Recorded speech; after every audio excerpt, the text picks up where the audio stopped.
It is here! BK Gaming! Nice! And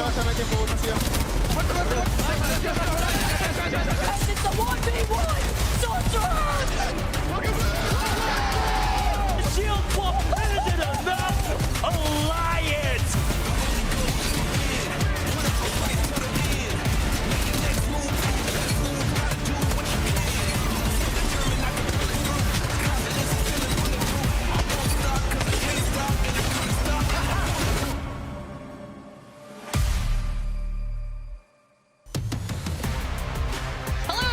Welcome back to the Apex Legends Global Series. It's been a little while since we've seen you all, but now we are back for Split 2 of Year 5, and it is day 1 here today in EMEA. We've got a lot to catch up on, a lot of changes to chat about, and I know today is going to be a very exciting day of Apex Legends action. I can't wait to dive into it. My name is Glitter Explosion. I will be your host here for today, and of course, I need some help here when we're talking about all of these changes. We have our two fantastic casters, Dia and Graceful, ready to go here for today. Dia, how excited are you? Get back into it. I'm so excited. I know there are better ways to phrase that, but the one that speaks most to my heart is, oh my God. I like the split starting again. It feels so nice to be able to talk about the top tier of Apex Legends in the world once again with Graceful. Graceful, I'm so happy to see you back by my side. I'm so happy to see you guys as well. Happy to be here, you know, especially now with a bunch of new stuff added to the game. Haven't been more excited in a long time for the game because everything feels so fresh. Yeah, it absolutely does. And we're going to break down what all of those changes are. Okay, obviously season 26 just started a few weeks ago, so if you guys haven't gotten a chance to jump on the game yet and see what any of those changes are, see the impacts of what they have, let's talk about how they're going to impact the ALGS. First, let's talk about Legends, because we've got some big changes here. Specifically, we've got Caustic back in the meta. Graceful, tell me why. Caustic is terrifying right now, and that was the whole idea of him getting the humongous buffs he got as well. But the cool part about him that's very unique is the field research passive that he now has. He's actually able to unlock all of the perks eventually in the game, as long as you gas people up, and you also have the a little bit of points from death boxes and objectives such as ring console. Really cool idea. The perks and everything is actually so good about Caustic as well, because he is now a menace not only offensively but even more defensively. The most common picked perk on the blue stage is the extra traps, because you have additional charge as well as more traps in the world. That one is terrifying, because that doesn't only mean that you have more space to hold, but you can also more space to take, and that's crazy. Yeah, I think Vicky's going to be really excited for Caustic being back. And of course, we have some big changes to Bangalore as well, Dia.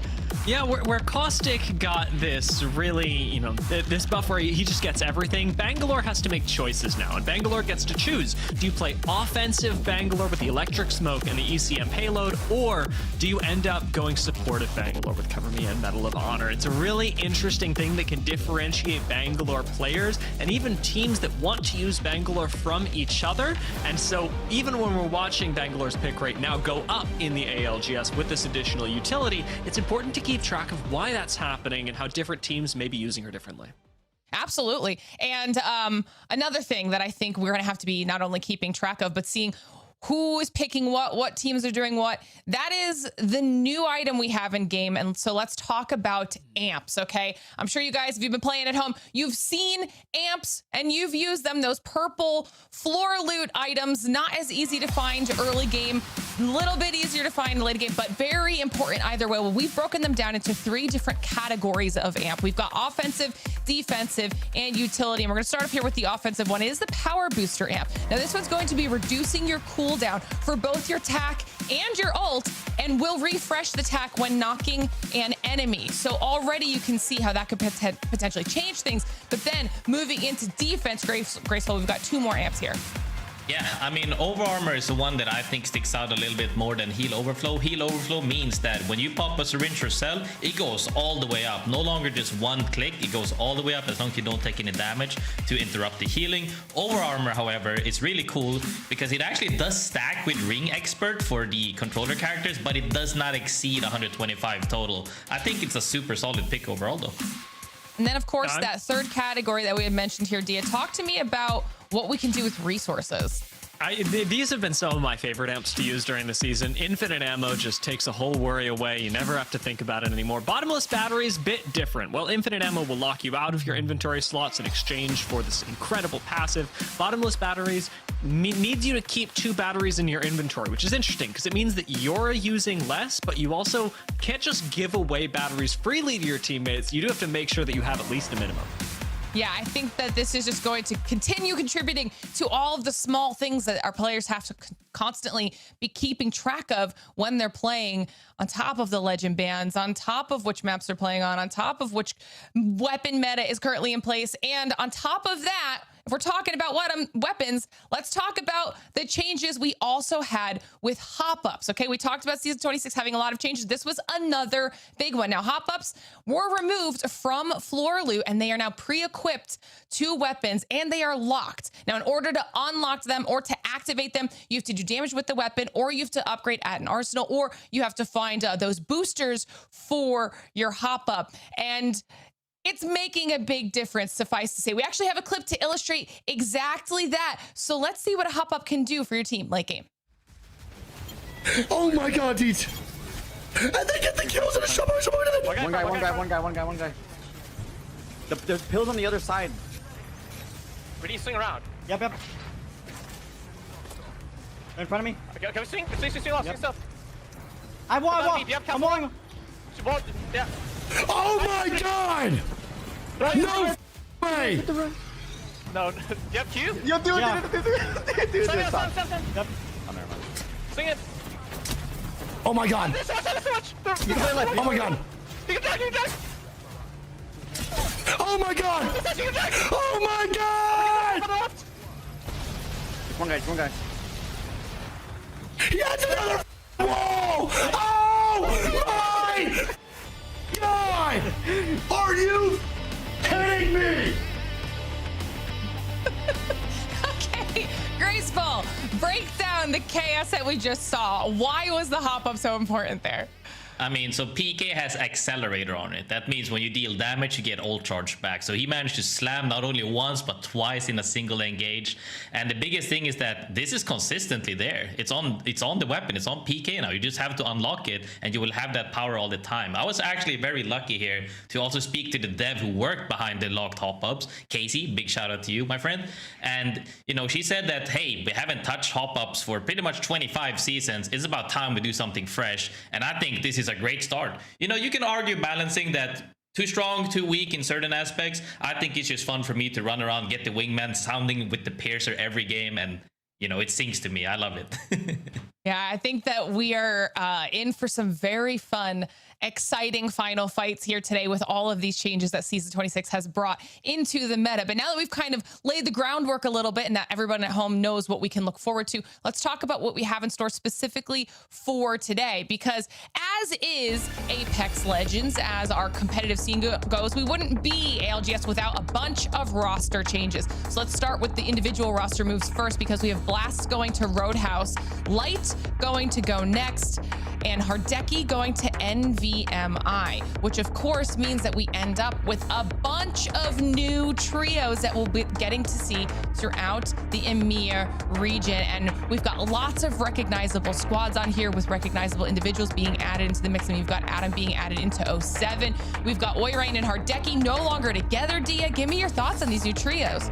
Yeah, right now, a lot of my focus is going towards the top of this graphic with Nasky, Adams, and Kishera, cybercats, and of course, EVOS, because with EVOS and 07 both still having their rivalry, you've now got the ex-members of Cats split up between them, and then with the other Cats, the cybercats, you've got SS11, who was picked up between Split 1 and 2, seemingly out of nowhere for a one-off tournament, but Ranches and Alonzi, who were on cybercats last split, went, you know what?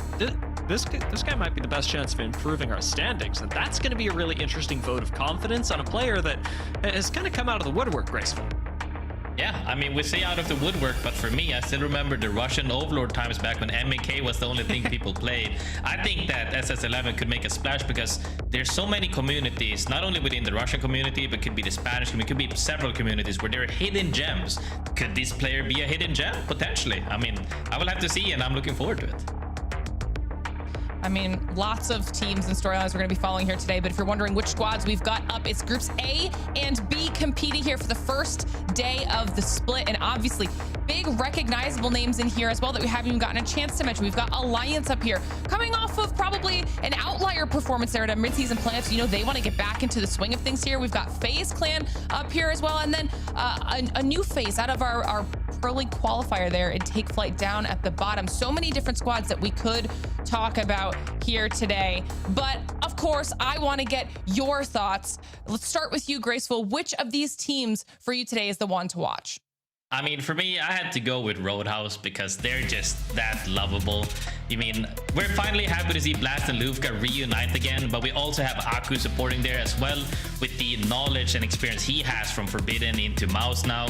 And, you know, just seeing this duo specifically, Blast and Lufka right there on the screen, makes me very happy because they're all very talented and experienced as well.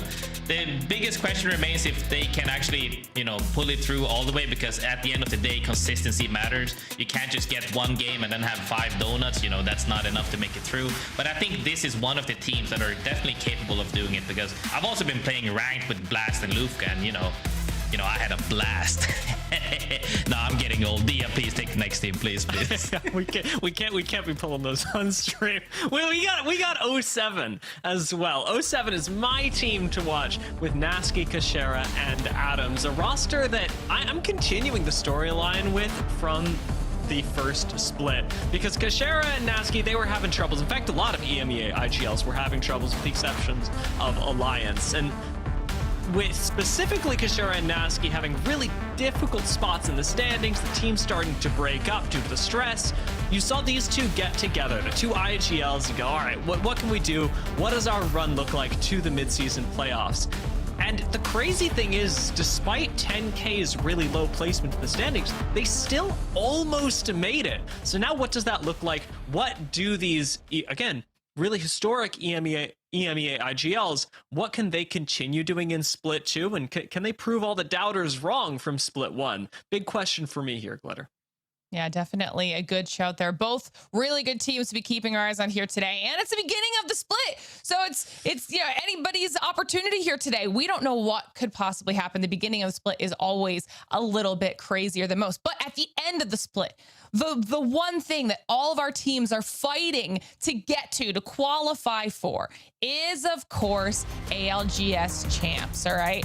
And they have 3 ways to do that if they want to be able to compete in Japan. Now, one of those options will be through this split of ALGS Pro League. Those regional finals winners and the top point holders will be able to directly qualify through to champs. If that isn't one of the ways that works for you, then you still have your overall champs points, the points you've been accumulating throughout the year, and the teams with the highest championship point totals will then make their way through once again to ALGS champs. And then if that still doesn't work, don't worry, there's one more opportunity. We see it all the time. LCQ is always really, really fun as everyone is desperately fighting for those last few remaining spots. So those will be the 3 paths our teams can take in order to have another opportunity or a first opportunity to compete in Sapporo, Japan. And I know we're all excited to go back and see what happens there, but that's what is on the line here when it comes to Split 2. And you know they want to make it as easy as possible. So everyone's going to be trying to get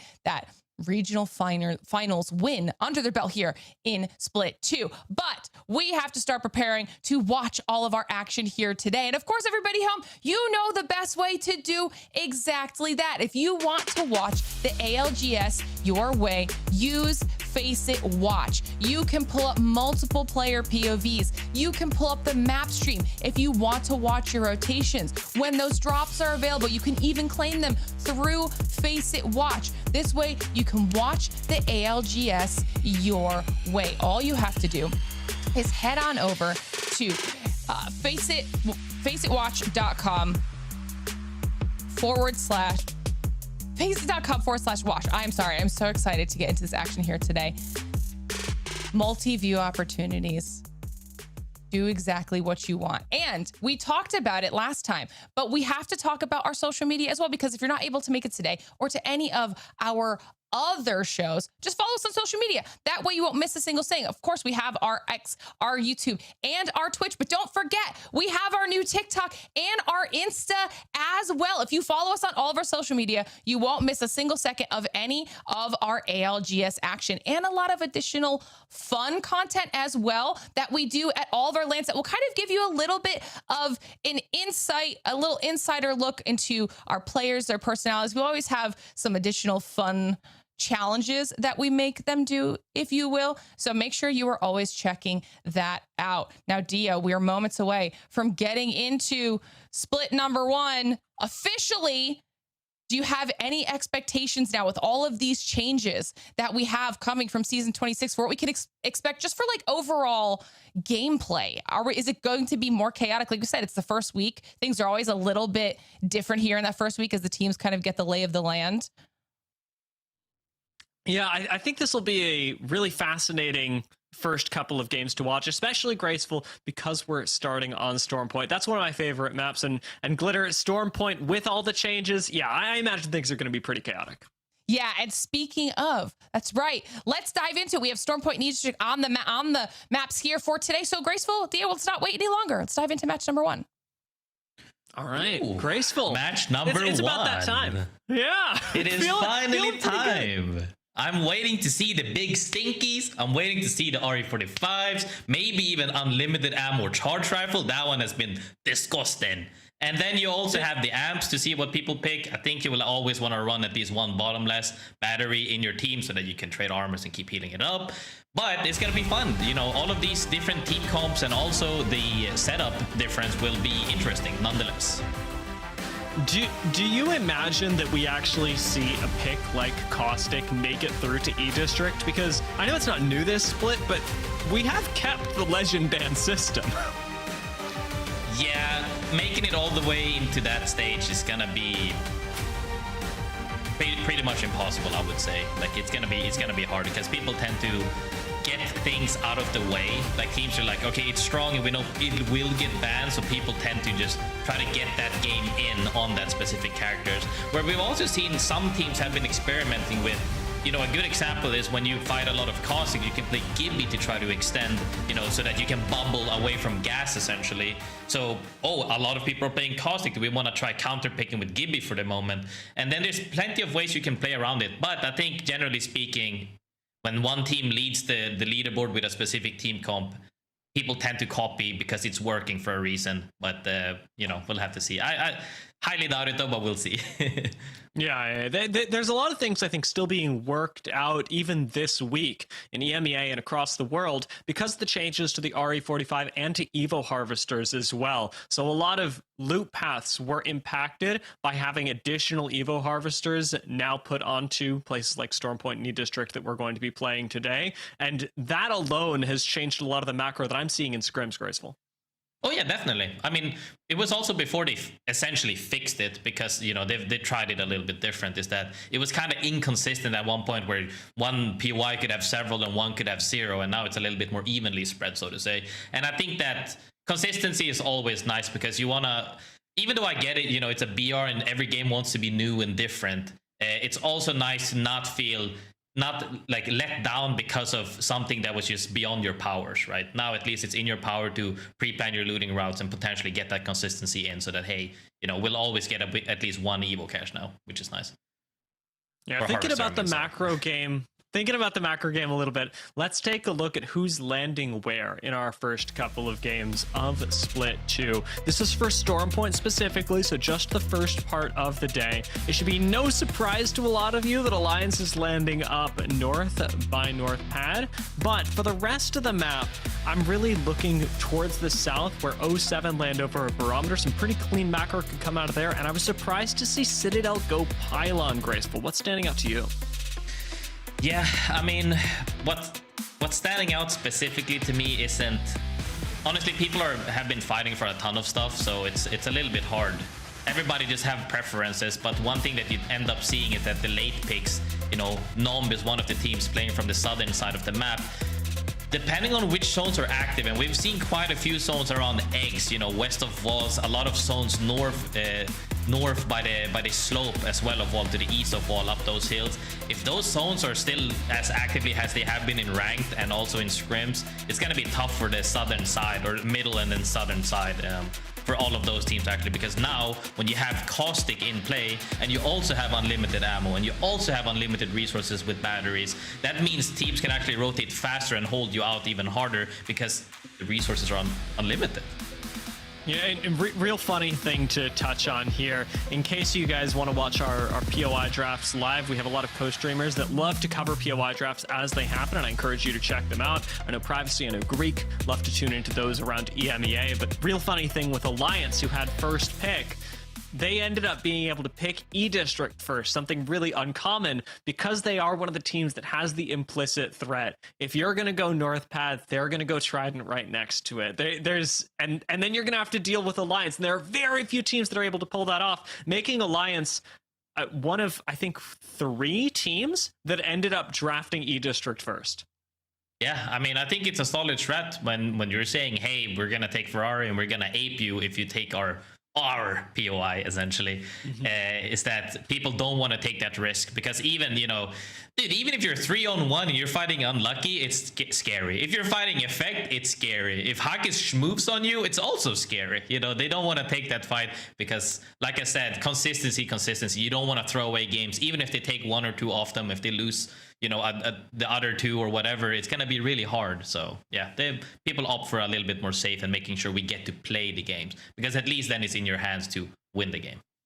Yeah, and just thinking about the ways that the game has shifted a little bit, I know that we didn't see, I think, any end zones in the Lightning Rod area, Zeus Station, and even Command Center during the midseason playoffs, but those POIs were actually buffed pretty dramatically by the changes to controller legends. If you are running one of those out of the POI, you now have a guaranteed jump tower to make a quick rotation. And out of Command Center specifically, that's really interesting to me, because if you are getting a ring console in Command Center and you have access to a guaranteed jump tower, I mean, you know, Graceful, that has always been a great spot for zone teams when you're able to get access to vertical mobility. Yeah, I used to play there as well. When you have that, you know, from the hatch back then, it's incredible. You get to have pretty much prio to any zone almost.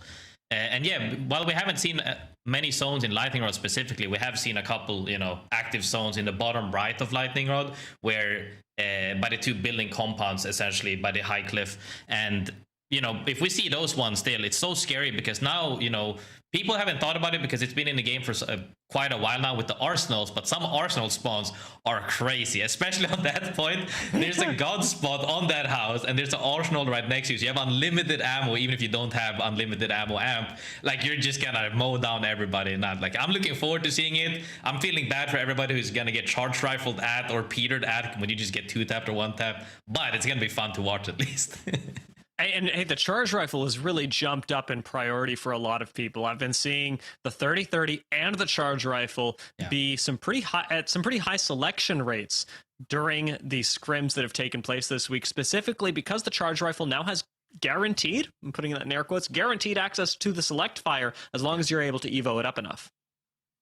Yeah, I mean, it's great. It's terrifying. Like, before, you know, Peter is still terrifying, because if you get caught in the open, you're pretty much dead. Charge rifle now, when you have the select fire, is pretty much a down guaranteed almost as well. I almost feel like, you know, when Peter and Scout was at the top of getting picked every single time, now it's just like charge rifle has kind of gone over Scout. So people are preferring Peter, I would say, almost number 1, and then charge rifle number 2, and then Scout in number 3. But enough of that. Finally, Dia, I've been waiting. We're here now. The game is about to start. We see this beautiful, beautiful map on the background, and I'm so excited. This is the start of the split. Split 2 opens on Storm Point, our first game. And I can't wait to see what teams are going to be able to make of this, as, like we've already set the stage for, there are a lot of POIs that now have access to easier rotations, faster plays, and I would say that zone teams should be feeling so much more comfortable with the changes to Caustic that have happened, but also the new and improved Watson that we're seeing since the end of Split 1. Yeah, I'm not gonna lie, when I started playing ranked again and I felt the season patch, I get hit by that electrified door so many times as well. You know, when you played several years and it's not been like that, and all of a sudden you're like, why did I get stunned? Is this an invisible fence bug again? But it's not. Hello, it's just a Watson now.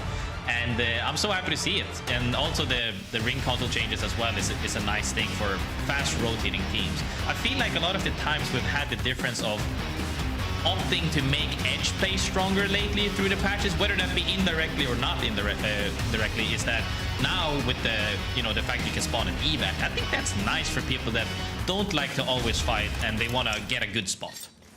Yeah, it has really given zone teams so much more consistency through the early and mid game. If you're able to get access to ring console, the guaranteed rotation that comes with that, or I should say semi-guaranteed, because it can be stopped by other teams, and that's something that we've really got to look out for as well. One of the things that I wanted to bring up today, I'm so happy we're starting with 07, is that 07 have also been choosing to run the Gibraltar. Naski's really been favoring this legend. We're not seeing it banned away that much because we're not really seeing other teams pick it that much, but Gibraltar's in a much better place, especially with the Peacekeeper looking so good this split. They might be in a better place, but one person that's not in a better place right here is this poor guy on the ground as Beamsy is trying to thirst him as Clone goes down. Definitely, though, I think the Gibby is even stronger. Like I said before, I think Gibby is even stronger when you have Caustic in the game because you can split gas, essentially. You can make sure that you can live even when you're getting, like, stinky by Caustics around the map, while they're also playing their own Caustic, which makes it even more perfectly fine. Cybercats downing Lufka. SS11 shows up like we said. I said, you know, is he a hidden gem? Taking down Lufka is definitely a good start to start that journey. Yeah, the increased mobility is a double-edged sword for a lot of squads. Not only can you rotate to zone faster, but you can also get rotated on faster. And Cybercats, especially running Sparrow, have access to being able to jump on a lot of people who can be unsuspecting. Cybercats over at Cascade Falls have Roadhouse up to the north that are rotating into Command Center. Endorse moving in as well. But this zone going to take us pretty far away. Take Flyte, unfortunately, not going to make it there. Killer Whales finishing them off very early. Yeah, Take Flight getting ran at is definitely rough because that's not... The biggest issue is the zone is pulling away from them. That means, you know, the teams that want to play edge are opting to fight early on so they get more loot. And Take Flight just got eliminated quite early. Zone here pulling more towards the east side of the map, north of Launchpad, actually, around the cliff even. Could be further even towards the compound southeast. And now we're seeing these zones again. Old zones, but very fun to play, honestly. I like these zones. How do you feel about them, Dia? Yeah, I mean, this is really fun because of the verticality, especially when we pull along the hill. Watching people try and find a little bit of cover around rocks or even the walls up by Stormcatcher can be really fun. ONIC's position is interesting because it's quite flexible during the later parts of the game. It's much easier to play the eastern side of this ring than it is to come in from the west. Most definitely, and even if this zone were to pull up, you know, towards the egg northeast, east of Stormcatcher, it's always a good spot from ONIC there because they, like you said, are flexible, adaptable. That's what I always like to say as well on land. Sometimes you want to make sure you don't lock yourself into a spot because then if it pulls off of you, you're gonna get smoked. Ooh. And speaking of getting smoked, Bongo takes down Kashira, but I think that's fine with the Gibby reset right there. More than fine as they're shooting back at them now with the charge rifle. Yeah, Naski managed to trade back during that. So the fact that you get to trade back with the charge rifle, get yourself even closer to having finally access to the hop up as well. That'll get your time to kill even lower. I mean, it's going to be really nice. Select fire on the way, but charge rifle, sometimes you don't need it. Especially early game, you can absolutely one-shot people with that thing. Killer Whales, though, not giving up the push. They've got Lifeline for a little bit of extra skirmish power, and Zeus, completely undaunted, is walking in with King, hoping to take out some of 07, who, may I remind everybody, is a 3-person squad. They managed to get the pickup. Yeah, I mean, Killer Whales also players that are... I think everybody knows of them pretty well, even though they might not have any big wins under their belt right now. But they are players that are not shy, like they're not shy of taking fights. And that really shows right there. It's the first game. Some people might have the heebie-jeebies, a little bit of cold feet. Those guys are ready to fight you. And FaZe, I think, unfortunately, not quite ready to fight. They landed on ONIC, and all of a sudden, Cinetic is down. Cinetic, big shot caller for the team.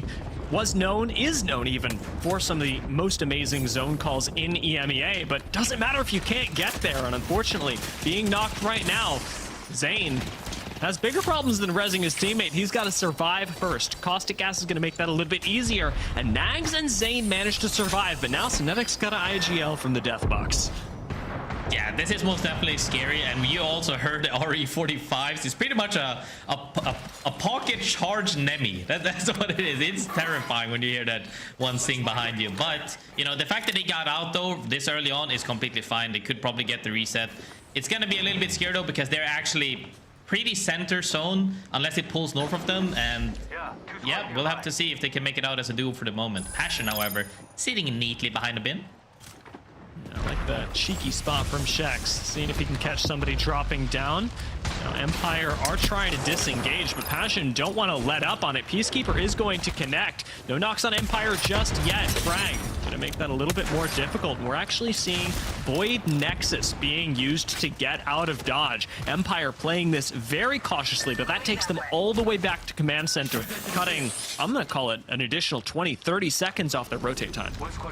Yeah, most definitely. And I also like the proactiveness from Passion. They're like, hey, we're gonna set up a play here, and if they end up pushing too deep, we're gonna catch them with the EMP and chase them. They almost got that down, actually, and then a second crack as well, which was really good in showing that, hey, we're hungry for points, we need loot, and if we can catch somebody that's not totally locked in, that's super good. I like those proactiveness.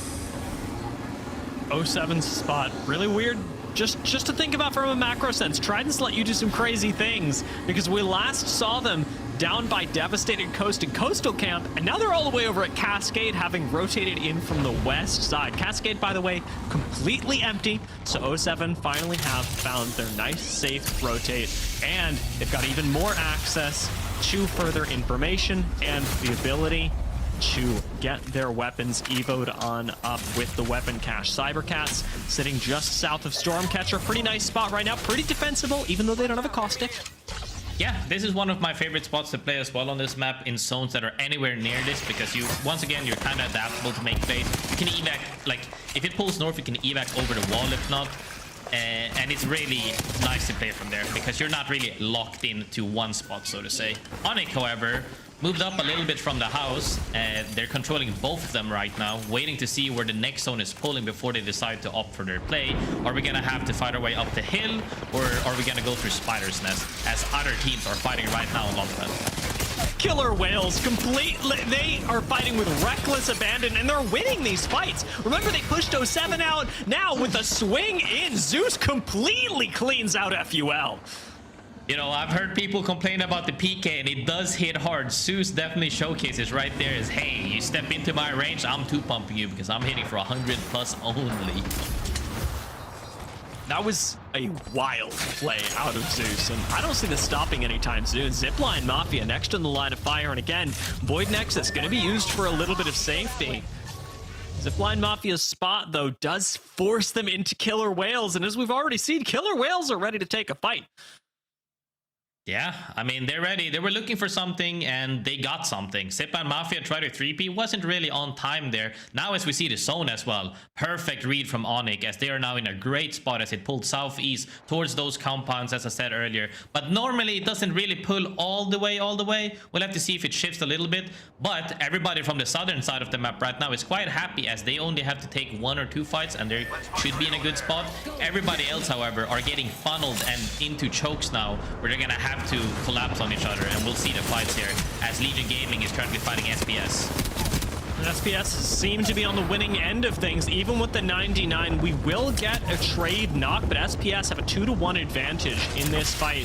Tamuchi trying to decide whether to res or not, is going to have to come over to help his teammate, but Zadi swings in to finish things off with the car of all guns. A car in this economy?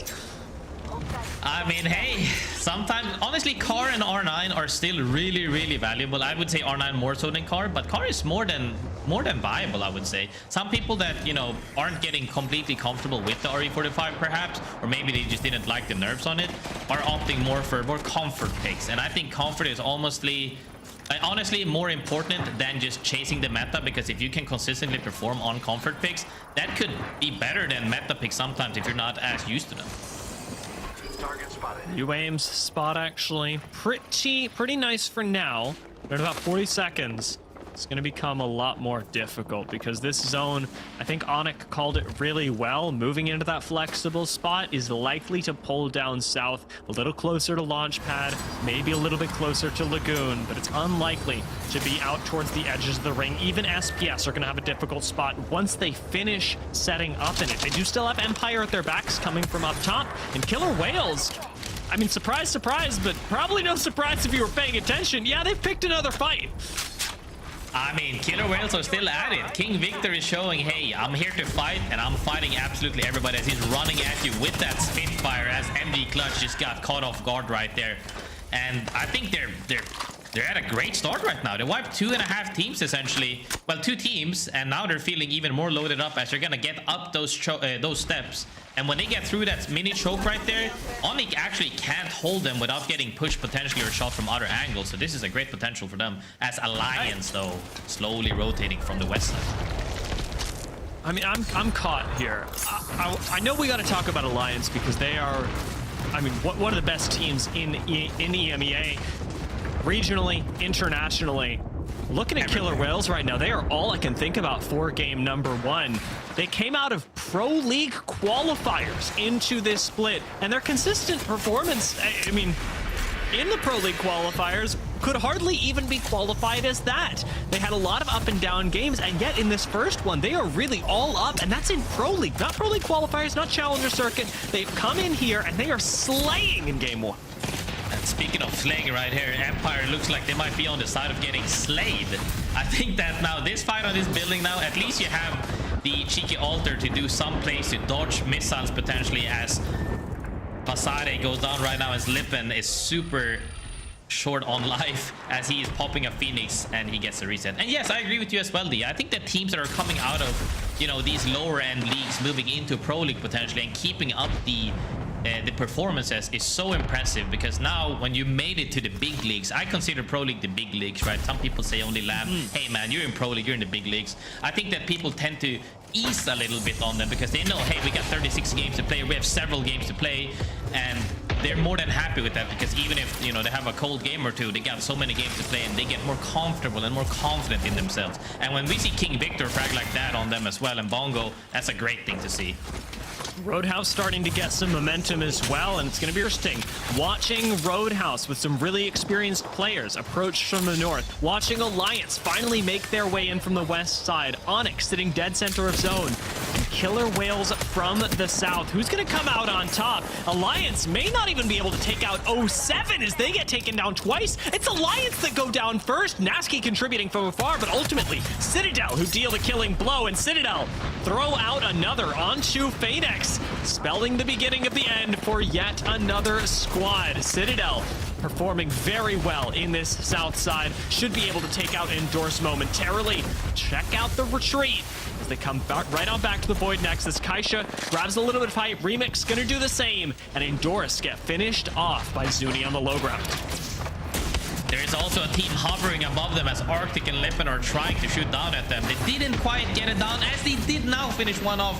And that's a great start for them to make something happen as they should not be able to reset as easily as they would like to perhaps. We'll see if they get any nades in, maybe an off angle or something. Or are they getting shot from another angle? We'll have to see as nades come rolling in. They get off the rest and now they're getting landed on as they finish Citadel Gaming. And that's a great play from Empire Gaming. It's a beautiful, beautiful play. We'll take a look at how 07 play this now with a fight right next door. They can focus on us. Yeah. I keep out. They can't move up. They can't move up now. Okay. I think I feel me. Keep up is not deep though. Careful, Kraber behind us. Careful, Kraber behind us. Yeah. I'm gonna pop 3 ult cells. Okay. We're gonna make it. We're not in zone yet. Ash. Let's play together. Let's play together. Adam, look for me, okay? Give me info. I'm bubbling 9. I'm popping ult cells. Okay. Let's play together. I'm not in the fight. They will fight that edge. They will fight that edge. What are we playing next, Ash? We just kill them and We're we in here. just walk in. We just walk in. Yeah. We have to kill everyone in the back. Okay. I'm popping my last ult cell. I'm gonna be taking mid zone. I'm taking mid zone. Behind us, I think it's best. No? Adam, double check before you place. Fine. It's fine. Play closer to me. I'm coming, gosh. Careful, Kraber behind, catch. I got knocked from there. If you die, we lose the game. Okay? I can't do anything. Like, go back then. We're fully open to the Kraber. We're fully open to the Kraber. Just I'm just gonna bubble and KBL. Just the bubble Nephilim late. team doesn't have Halo. I'm using a silent. I'm gonna bubble and when we need to rotate on zone, we can Just Q give me team ulti here. early. They're not gonna have space. If they're here, they're getting gassed on my Yeah. gas. KBL, KBL. KBL. Bang 50. Body one. Break damage, all to one. Let's do that. Fight together. Nice.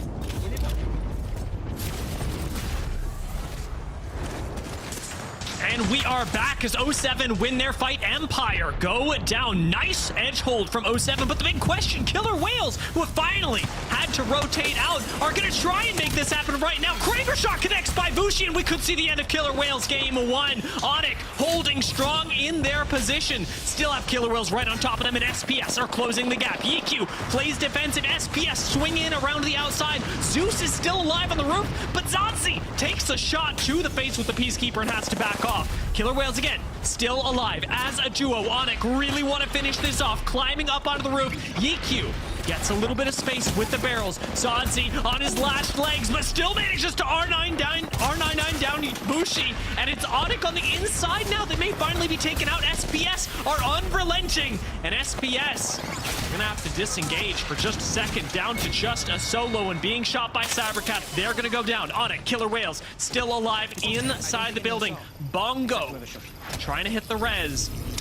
I don't think ONIC can actually come back to finish this off. There's too much pressure on the building, and Killer Whales, they technically survive. I mean, that was absolutely crazy. From a kind of a gutsy TP to getting Kraber right there. ONIC overextends to get the finish on the fights on them, but they're actually getting punished by it as they traded reses, and now it's actually down to a 2v2. Bongo and Zeus still alive, keeping the whale dream alive as ONIC is, one of them is on their knees. Are they gonna get finished up in their house now or not? We'll have to see, because teams are slowly getting eliminated as there's only 5 teams remaining. Killer Whales could do this. As a duo, they swung a trio. Caustic Gas still protecting ONIC right now. But the amount of pressure the Killer Whales are putting on this lobby, and the respawn they just hit. 5 squads left, and Killer Whales continue to impress. 07 pushing it onto Roadhouse. Roadhouse have the high ground, and they throw that all away. Blast drops down, takes down Nasky with the help of Aku, but Roadhouse have dropped into the meat grinder, and 07 will take down yet another squad. EMEA IGL's rating strong, but now with Kashera the last one left, it's up to him to hold on for cybercats. Could save them. Kashera swings out, gets a nice knock, gets finished off. 07 are down, 3 squads left. It is Killer Whales, it is ONIC, and it is cybercats. And as I say that, finally, the Killer Whales will be taken down. Cybercats and ONIC, the last ones left. Cybercats have been here since minute 1, Graceful. It's been a phenomenal play from ONIC surviving that for now and even getting the reset as cybercats is playing aggressively with that ghost angle, with the movement, and gets that almost first down. The RE45 is working for Ranches, and the 30-30 closes it out. Cybercats with the win in our first game of the split. I mean, cybercats played that phenomenally coming down from that slope. Actually ending up not joining the fray there on 07 and Roadhouse, but cleaned up the fight, the remains of 07 there. Getting the reset and now and also the win at the end. That was phenomenal play from the Ash player, specifically Ranches, very known to be aggressive as well. Comes in from the side angle with the Ash.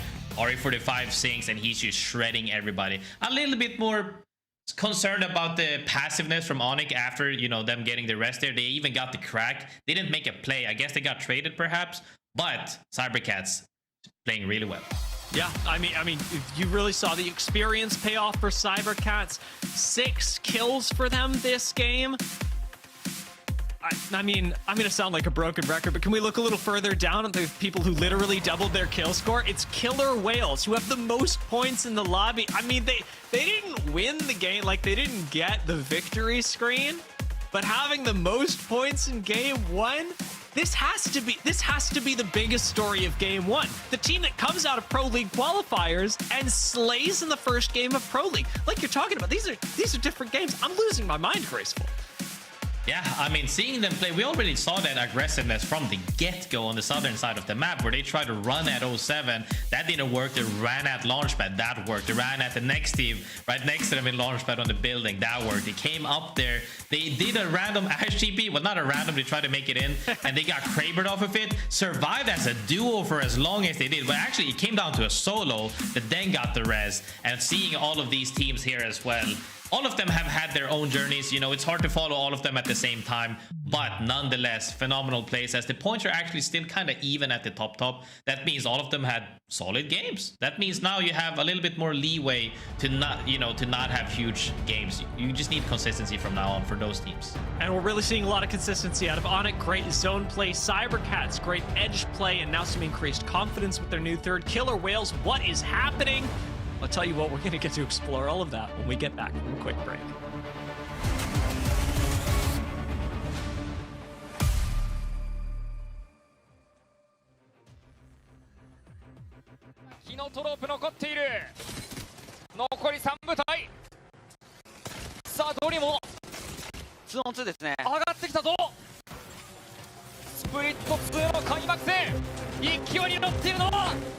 昇格してきたドリープロリーグデビューの会員になってくるとフリーのフナティックが後ろからやってくる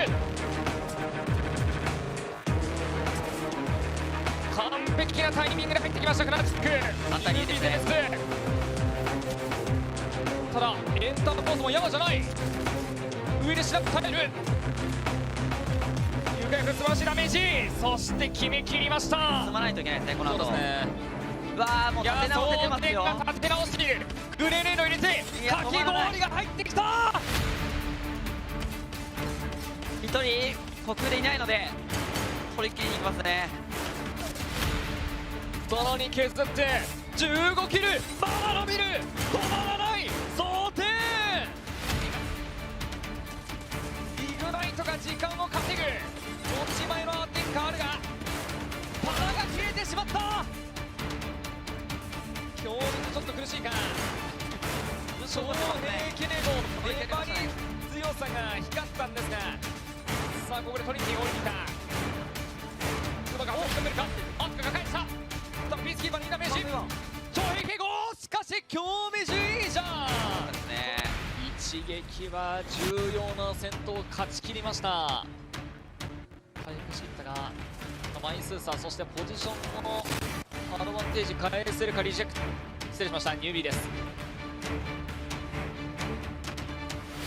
ウタが一人取ってますよ 1V3 最後のレイそこがどこが勝つのか分かれ目になりますねそうですね3体同チキが前に出たさあ左下のトリニティ側ですねローソンチケットゾーンとしてのデビュー戦になったこのスプリット2のリーグワンチャンピオンは見えているかただ強豪エンターフォースが待っているぶつけるキル続くトリニティ全滅エンターフォースが盤面有利取り切りました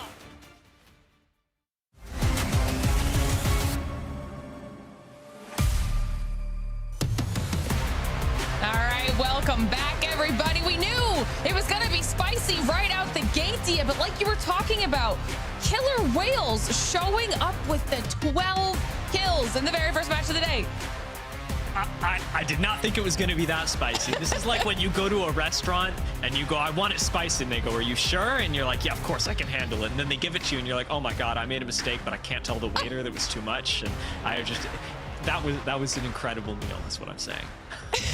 Of course, it is cybercats that get the win in that first match, but that was an exciting first match, and I can't wait to see what else we've got in store. But before we get to match number 2, while our players are getting themselves ready, let's talk about something else that's really exciting, because creators, we need your help. We are calling all creators from North America, EU, LATAM, Japan. We want to start having our creators host one-of-a-kind tournaments for the Apex community. Okay, so what, you want to do melee only? Sure, do it, yeah. Only one bin challenge? Love it. If you can come up with a crazy idea, you can pitch it for our Apex Legends Creator Tournament Series. Now, all you have to do is make sure you're part of the Creator Hub. There you can pitch your tournament ideas. You can get access to ongoing support, exclusive opportunities like creator codes, and so much more. Now we've got your tournament needs covered, from prize pool to official stream assets to social support from Respawn. And then, I mean, it doesn't get any better than that. So to the fans, keep an eye out for upcoming tournament announcements from all of our creators. We're so excited to partner with them to bring you even more Apex content and entertainment. And as soon as I say this, I know Dia is going to start coming up with some ideas in his head for what type of absolutely insane creator tournaments he can manage. And while we're thinking about that, let's also take a look back at that final circle, because you guys were talking about it, Dia. Cybercats held a position and waited for so long until the perfect opportunity from that northeast corner to push in on everybody else that was just fighting like crazy.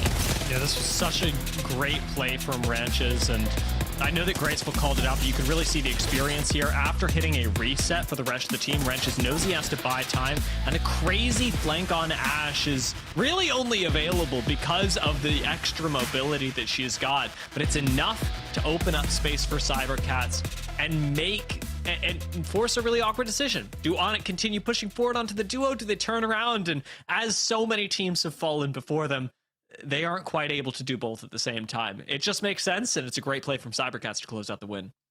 And to be fair, ONIC was fighting tooth and nail to even get to that point of the late game, right? I mean, we watched, they had to survive that fight when you were yelling about running into the fight with killer whales. You had ONIC over there trying to survive that chaos as well. They were able to at least heal up and, you know, continue moving in, but that was not an easy road for the position that ONIC was in either. Yeah, I do want to quickly preview for game 2 that, again, based on the Pro League qualifier, it would be extremely on brand for Killer Whales to go down in 18th with 0 kills this game. If the Pro League qualifier holds true, that's what's going to happen, and we're going to get to talk about another team. If they've leveled up significantly, we're going to see a repeat of game 1. But just expect some variance is all I'm saying, guys. I know game 1 was crazy, but things can change rapidly. They always do. They always do in the first week of any of our regions. Okay, it's gonna be really exciting. But like we mentioned earlier on in the show, while we're waiting for our players to get ready, at the end of Split 2, the ultimate goal for every year of the ALGS is, of course, to qualify and then compete at LAN in the ALGS Championship. And we talked a little bit about how our players can do just that, what paths they have available to qualify through to championships. But let's break it down a little bit further with, of course, the help of a friendly face in Jumba. The ALGS Championship, the most prestigious competitive event in the ALGS calendar. I'm Jumba, this is the ALGS Rundown, and let's break down the qualification methods our teams are striving for to book their tickets to Sapporo. All of the best Apex teams in the world will be fighting for their share of the $2 million prize pool and the chance to lift the championship trophy in Sapporo, Japan. But how do teams make it there? Throughout the ALGS calendar year, our teams have earned championship points based on their placements in Pro League, the ALGS Open, and the mid-season playoffs. The top 24 teams on the global championship point leaderboard will automatically qualify for the ALGS Championship in Japan at the end of the Split 2 Pro League. LANs earn you the most points. So top performing teams like Team Falcons, the winners of the ALGS Open, and BK Gaming, the winners of the ALGS mid-season playoffs, have earned thousands of points, putting them at the top of the championship point leaderboards. Other top performers like Alliance, Gen G, Ninjas in Pajamas, who have been consistent throughout the year, both in Pro League and at LAN, have all but locked their spots in for Japan as well. Further down the leaderboard, teams like TSM, Virtus Pro, Noah's Fox will be fighting for their position on the championship point leaderboard. They will be looking to secure enough points to remain in the top 24 and lock in their ticket for Sapporo. Anyone that wins their region's Split 2 Pro League will book their ticket to Japan. With 4 regions, each having their own Pro League, there will be 1 slot per region up for grabs for placing first. So consistency is key if you want to secure your spot for champs. The next method is regional finals. The winners of each regional final, regardless of their final placement in Pro League standings, will also lock in a spot for Sapporo. The regional final will utilize the match point format. So you'll have to be locked in and aim for that big win if you want to secure your spot. Killer Instinct on match point proves that you belong on that main stage. With everything on the line, who will step up and secure their spot? Who will prove they deserve to play on the biggest stage of the year? In a scenario where the winner of either Pro League or the regional finals overlaps, or has already qualified for the championship via championship points, such as Team Falcons, then the next available team on the championship points leaderboard will join us in Sapporo. With our 4 Pro League winners and 4 regional final winners, we will have 32 of our 40 championship teams locked in at the end of Split 2. This means 8 spots now remain. As we enter into our last chance qualifiers, which will have 2 spots per region up for grabs. The LCQ for each region will feature all of the remaining Split 2 Pro League teams that have not yet qualified for the championship, as well as at least 10 of the top performing Challenger Circuit teams, totaling 40 teams. These 40 teams will compete in a double elimination bracket, culminating in a match point finals lobby where the top 2 placing teams will earn the final spots in Sapporo. Once again, you'll have to be playing at your best and be able to perform under that pressure if you want to make it to Japan and have your chance to lift that ALGS Championship trophy. With that, you now know all the ways our ALGS teams can earn their way to the ALGS Championship in Year 5 and have their shot at securing their legacy. What teams do you hope to see to make it to the ALGS in Japan?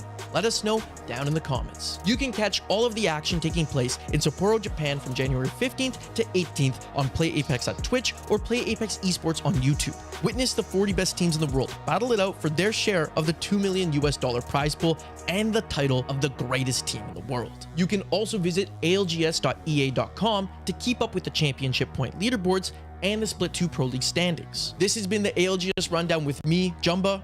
Thank you all for watching, and we look forward to seeing you all for the Split 2 Pro League.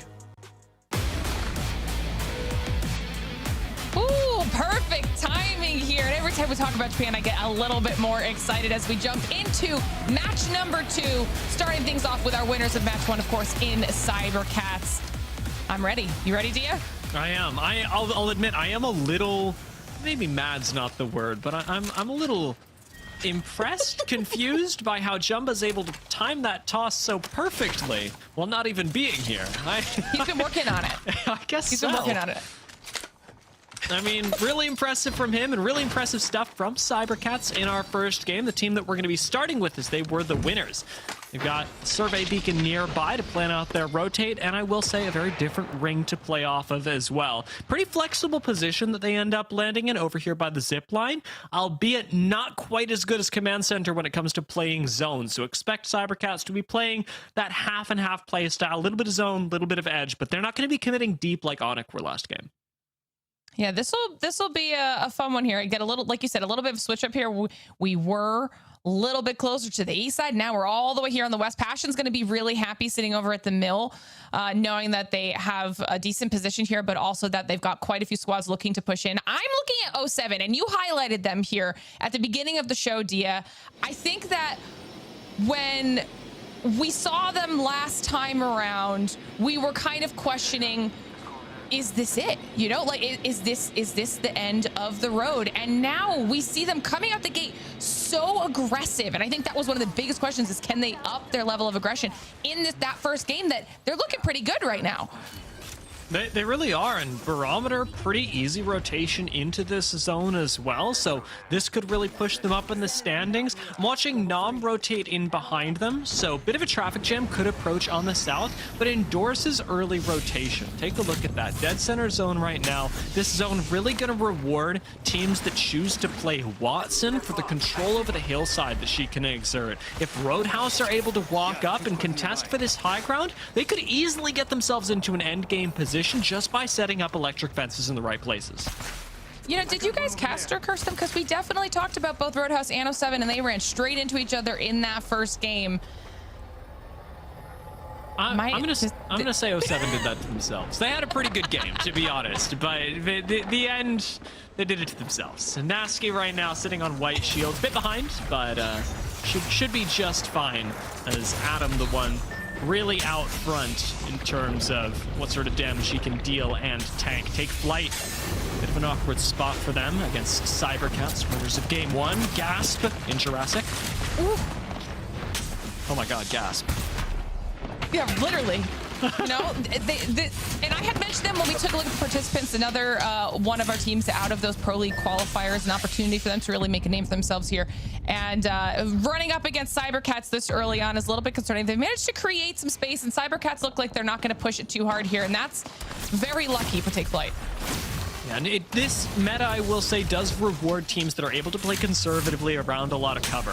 When we're talking about guns like the charged rifle and the Peacekeeper, realistically, even the 30-30, you're not surviving more than 2 shots. So you really have to know how to get from cover to cover efficiently and heal up as quickly as possible and as safely as possible. cybercats managed to do exactly that as they exit, now moving up towards Cascade Falls. A little bit of a safer spot. And if cybercats want to keep playing this half-half playstyle, I wouldn't mind them going all the way up into Cascade Falls and then hitting a late ring scan, as we've seen so many teams find success with in the past. You can tell Alliance actually planning to do just that. I do love that too, because if they decide to do exactly what you're saying, they will have a little bit more space if they do a full wrap all the way around to that northern side of where the ring looks like it's about to be shifting. So like you're mentioning, Alliance also in no rush. This is kind of perfect for where they drop anyways. They can take their time, get their loot, go straight through down beast if they really want to. And honestly, they don't have to worry about a whole lot. And I was surprised, Dia, that they went out as early as they did last time. I'd also mentioned that literally an outlier performance at the midseason playoffs for how they've played for the last 2 years practically as one of, if not the most dominant teams in EMEA. So I know that Alliance want to find a groove and really kind of go back into that first place spot they're used to solidifying.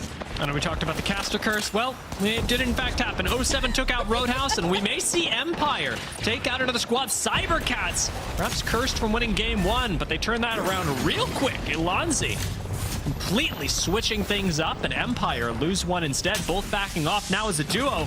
You've essentially completely given up on playing things out as a 3-man squad, and you're backing off right into Take Flight as well. We could see these 2 squads finish each other off and have cybercats come in for a nicely timed third party.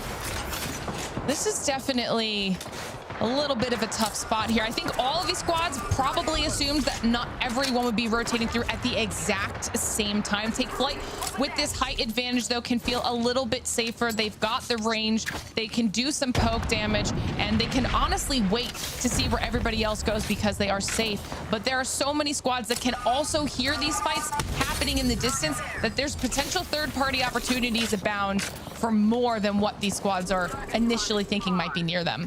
I think it's so funny that Take Flight are like, oh my god, there are 2 teams around us, and Clone is like, hold on, let me pull aggro from a third team. Not lob some nades over at FaZe Clan, who are now getting involved.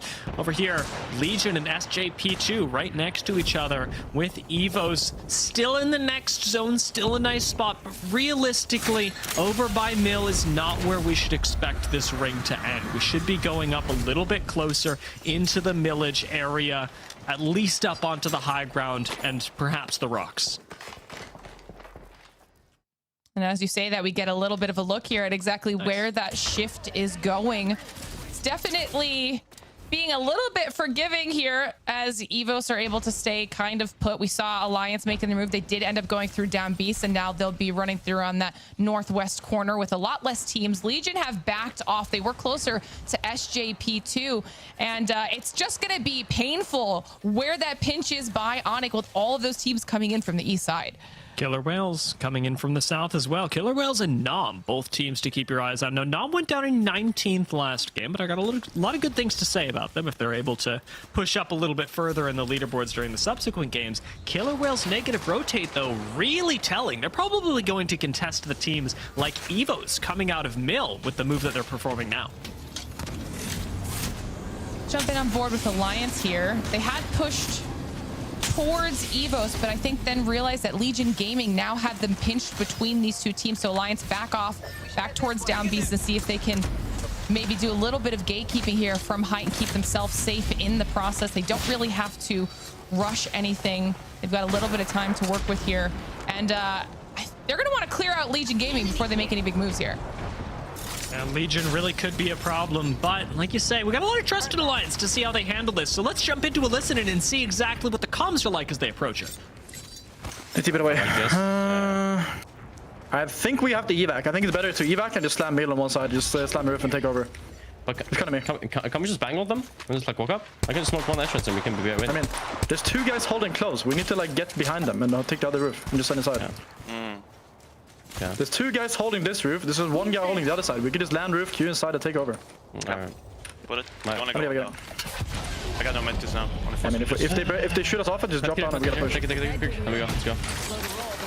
They're shooting, but we should be fine. Should be fun. Out. Yeah. Maybe go back. Yeah, go back. Yeah, go back. Just land. I'm letting me. And there we are, you know. Alliance call off the game plan, approaching Mill from the back. Remember, this is happening at the same time as Killer Whales should be exiting the zone and moving into Mill themselves. So there's a lot of fighting for small amounts of space that's going to happen around Mill in the next 30 seconds. And we got to hear a little bit of exactly what they were trying to do. Taking a little bit too much damage in the air meant they couldn't take that second roof that they were hopefully trying to evac out towards, but made a smart call and backed off at the right time. We're able to get a little bit of cover so they could heal back up and now move in. Legion had already backed off, opting to wrap back around towards the east. So that actually opened up a lot of space for Alliance to now look at EVOS, who, like you said, are pinched between Alliance and Killer Whales. And after the performance Killer Whales just had, that's a little bit of a scary spot to be. Yeah, EVOS really gave up the space as well. Looking just at the nameplates right now, they may in fact be a duo. I'm not seeing where their third is at the moment, and so Alliance can definitely make use of that. EVOS could also bunker down and force Alliance to rotate into the south side, because you don't want to get third party at any particular point. Speaking of the south side, or rather the lower end of this ring, Legion Gaming, SPS fighting their way out of checkpoint right now. SPS do have high ground, but this fight's tough to win. Well, as soon as that damage comes out, nice shield crack there with that R9, as SPS are trying to kind of spread themselves out, see if they can maybe get a little bit of off angles. They're using these roofs to their advantage, seeing if they can find an opportunity to do a little bit of poke, but also keeping themselves mobile and getting that cover, playing this very well right now. And making it so that no one wants to push in and try to take this position off of them unless it's absolutely necessary. You can see that there's so many other teams in the area and they have the cover, so SPS might be able to fend people off for just a little bit longer. With King going down, Alliance end up fighting the Killer Whales, shutting down the Monsters from game one with the Monsters play themselves. Nez has gone down from Nam at the same time. That's happening on the other end of this ring. But Alliance look very well positioned to take Mill as they bait a fight. And now we're going to slowly creep in and start taking out the rest of Killer Whales. Looking for that aggression, we know that Alliance are comfortable giving. As I say that, though, Unlucky does get knocked. Effect moves up to clear out. EVOS, they're down, but now while Alliance is trying to kill Killer Whales, you see some squads moving in. You've got SJP2 trying to see if they can maybe third. And they do just that. Nicely timed. Now trying to finish off Alliance. SJP2 fighting off a lot. Let's see if they can chew on Alliance, as they certainly chew through Unlucky. Effect, maybe the next to go down. 1 HP and he falls. Hackis last left alive, trying to escape. It's going to take the Void Nexus, but doesn't even make it through the Void. Alliance go down. SJP2 the big victors.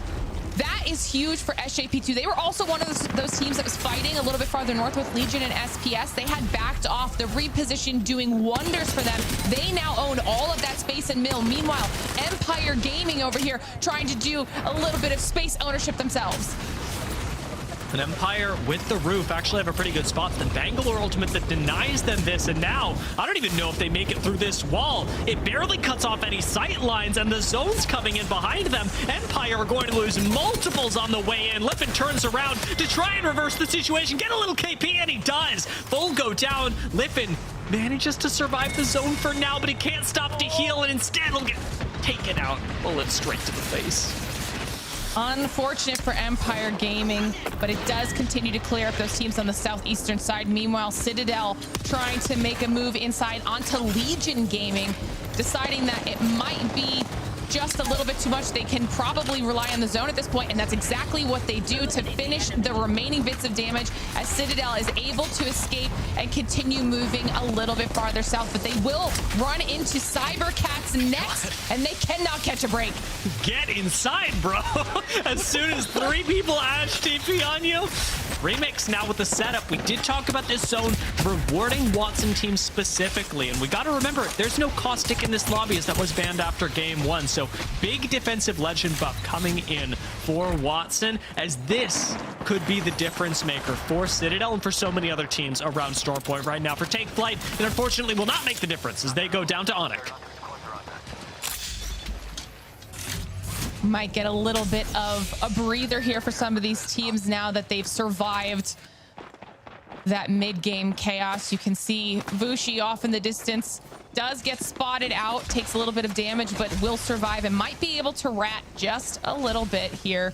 Move his way in with the rest of the team just a bit farther up, able to use the altar and get back together safely. Meanwhile, 07 seeing if they have any of these teams in their sights. They've moved into safety with the zone, and they're trying to look towards those squads over at the mill. You've got SJP2 still holding space over there, and SPS has joined them. And when Citadel were just a couple seconds ago contesting Legion, they found themselves in the same situation, sharing space with another squad. This time it's the cybercats. We've already seen that Citadel can disengage, turn, and burn at the same time. Will we see them do it again? From shots, by the way. FaZe clan, though. Zane down. 07 with high ground should be able to win this fight. I like the back away from Synetic. Likely gonna have to use EMP here to break the high ground, but 07, I love the back away here. The damage has been done. They move back to their safe spot. A spot ONIC wish they had. YiQ, last member standing, has the 1v1 up against Micey. Hits the reload. And can we do it with the R45 beams? Yes, we can. Endorse go down. And YiQ clutches this for ONIC. Unfortunately, the zone doesn't give him enough time to pick his teammates up.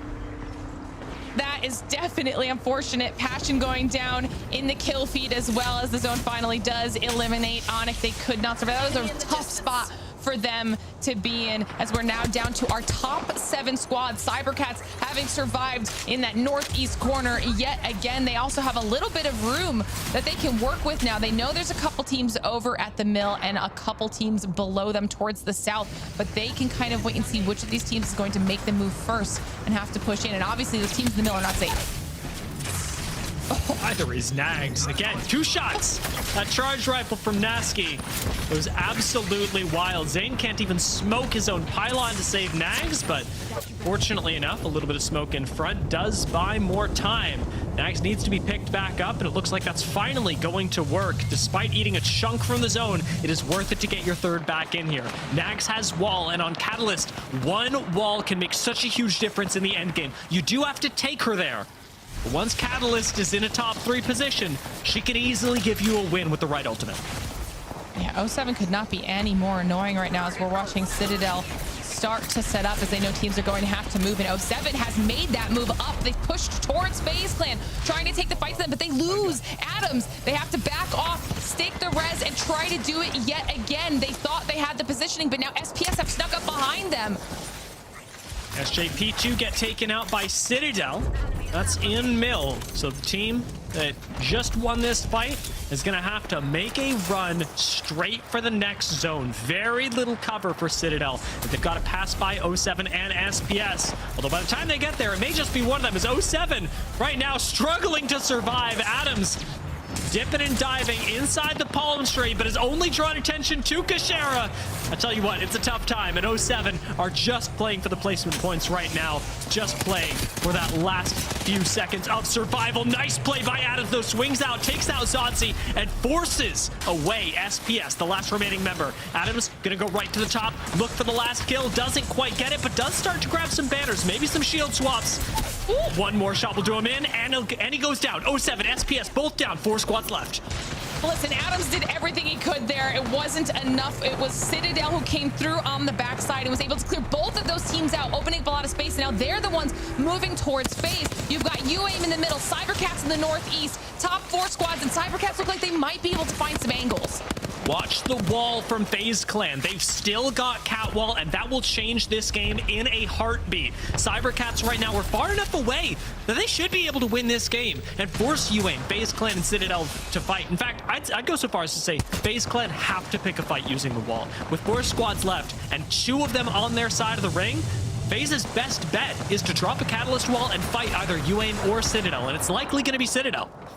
Yeah, look how much breathing room cybercats have right now. With the additional smokes for cover, they can just watch as long as they avoid a little bit of additional damage from FaZe Clan on this height before FaZe Clan is forced to drop down.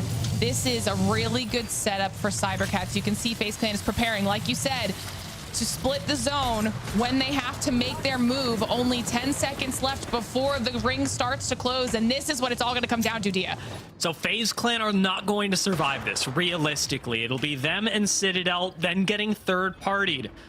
It's up to UAIM to go for the fight at the perfect time. If UAIM want to win this, they have to push cybercats at the same time as FaZe push Citadel, and FaZe are pushing Citadel right now.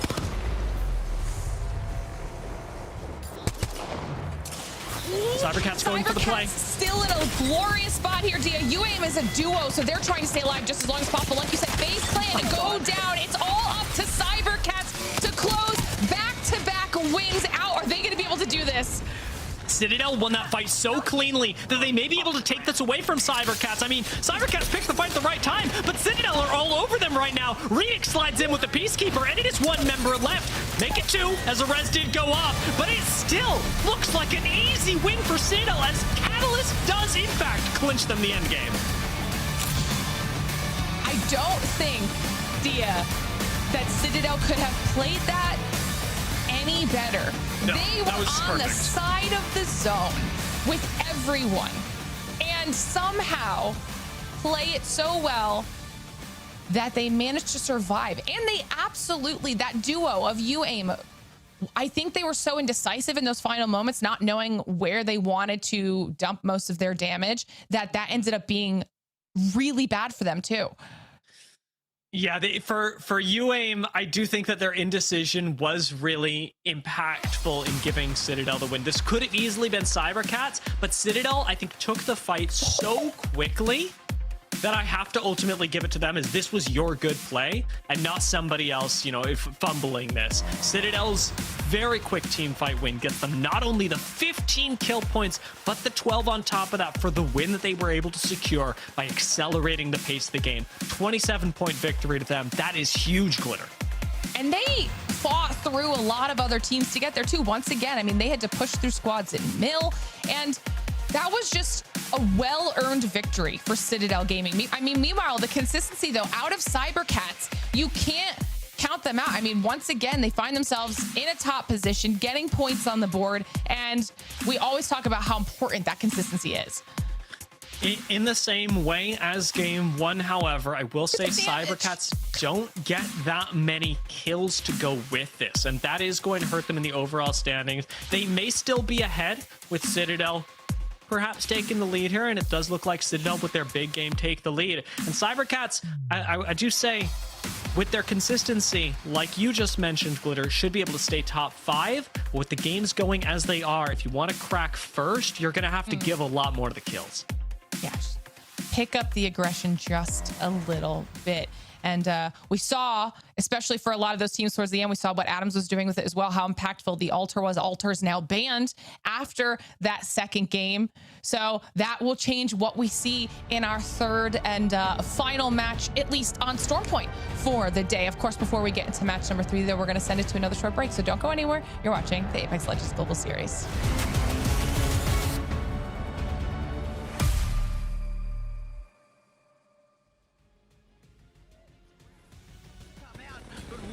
Down to a duo now as well. 2v2 scenario. They have a slight health advantage. It's in. Enough we can see. The R9 not going to get the job done. 30 to finish. It's a 1v1 in the first game of the series. Crazy Kong looking for the shots. Can't land it.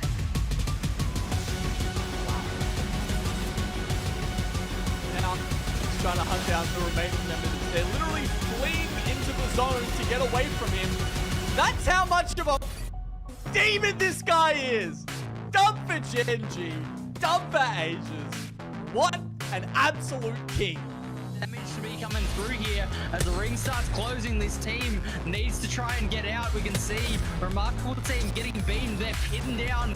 I think Vegas Inferno have the position. The Sting Box already out there. The Ash getting in, causing chaos. And this should be a pretty clean wrap up for Vegas Inferno. They'll lose one member getting knocked. PYK would love to have some more heals. Give him an armor swap at least. There we go. Gets 100 back in. They have got so many kills to their names right now. Double stingers come out. Blind firing behind the walls. Who needs diamonds? He's got the stinger ticks to tell him where the enemies are. And TYK absolutely demolished the lobby here in game 4. Charge rifle doesn't miss from there. Stinger bolt going out. NML going down. It's all down to this final fight. And I believe Mango just down to a solo. Wolves should clean this up once they find the final player. They will. They're all on it. PK's in hand. One knock comes through. That's going to be it. Wolves will be our champions yet again. So it's kind of prime rat location here for QOR. They are harassing Wolves at the moment. We can see the fights are going down everywhere. As we do see TYK go down in the BGDG. Get the strike third party as QOR get eliminated. Yeah, QOR, I was going to say it. I feel like they had the upper advantage because they had the Newcastle, but they put the Newcastle wall in the worst spot. And now JD Gaming are looking to come in and get their first win of today as well. And they will take the final W. Sony InZone, the official monitor of the Apex Legends Global Series.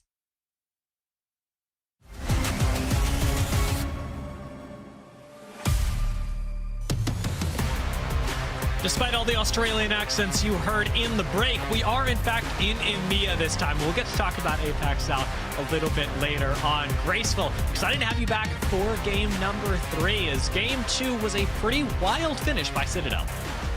I mean, I might have had a break, but I saw that during the break and I was so hyped. So much fun to see. Very often zone we've seen around that side as well, you know, southeast of Mill around Godrock, but action-packed. I loved it.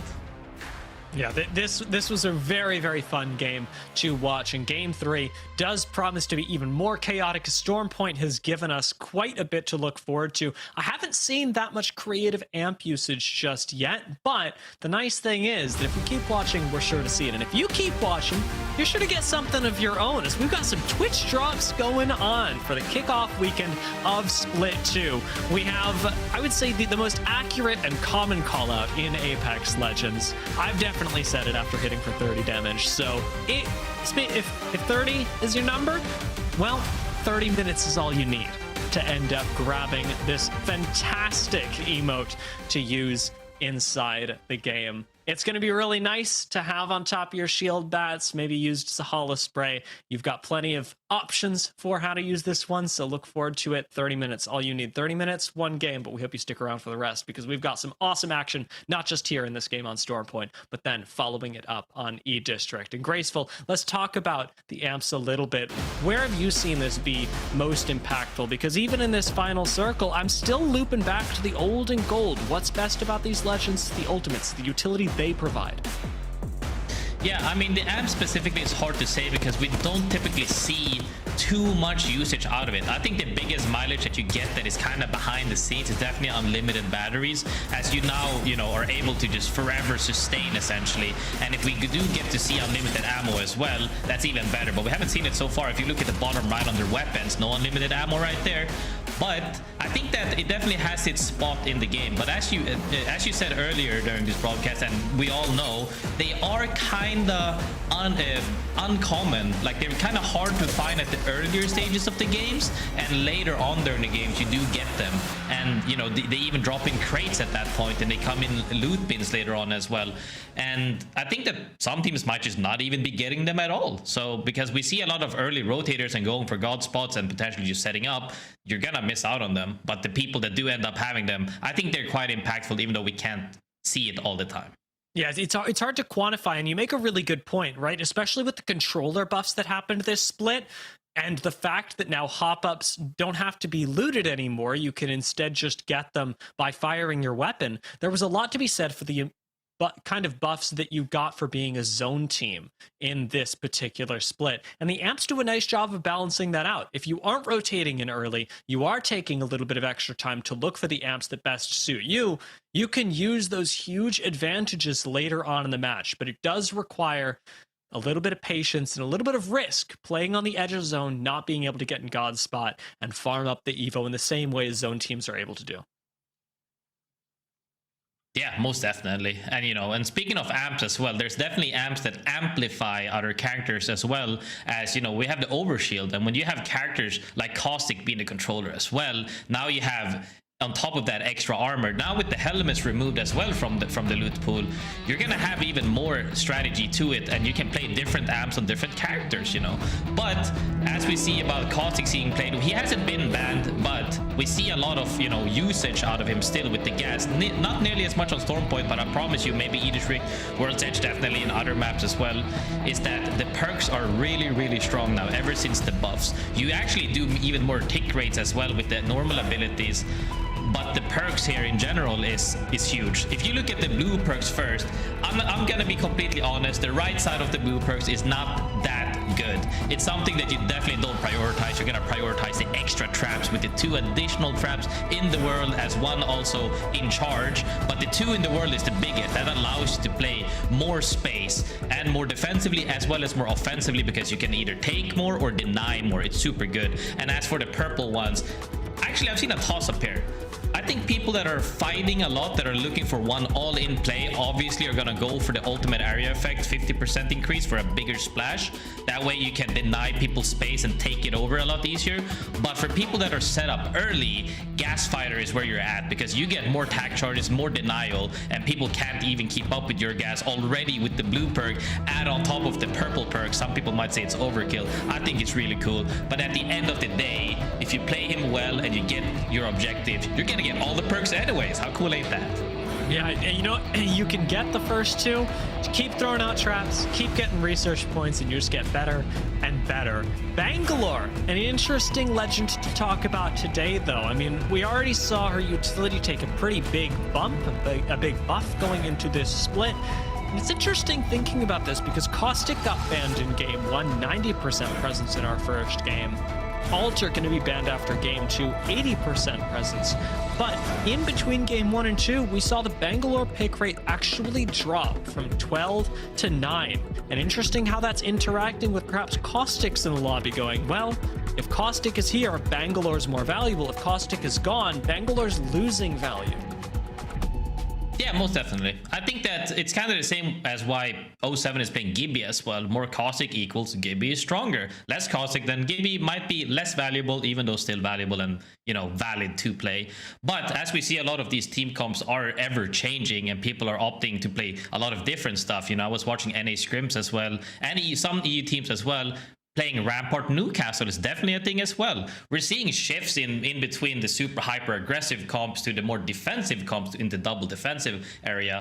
And I see that the Legend meta has been the most like open-ended by any means, and I love it. And all due to the fact that the Legend banning as well, kind of forcing it, but I think in a healthy way. Yeah, absolutely. And we're seeing, I would say, legends that might otherwise be oppressive sort of be cycled out over time. We're going to see Ultra taken out in this particular game. And like you talked about, with Rampart and Newcastle coming in a little bit later, or being more likely to be picked up later, I should say. It's also more likely that we see Bangalore's pick rate tick up in response to them. But while Watson is still on the table, I would say likely to be banned after this game, since she was the second highest picked in game 2.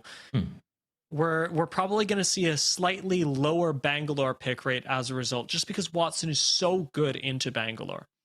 Yeah, most definitely. I mean, I think also the characters that have been banned so far have been kind of everybody knows how to play it. So we kind of gone past the whole we know how to play these comps to now we're not experimenting, but like these are our weaker comps. So we got our good games out of the way, and hopefully now we can close it out with these less favorite comps. And it's going to be interesting to see for sure, because some teams definitely excel at, let's just say, we've seen a lot of PK today. Some, like when you play Gibbon, you have PKs, you're even more stronger than, and then without, you know, the double defensive comps, if we now see Rampart and Newcastle as well, will that be picked even more? Because honestly, I haven't seen too many Peters. When we were looking at that gameplay just now, I saw plenty of scouts, plenty of charge rifles, a lot of PKs, only a few RE45s actually.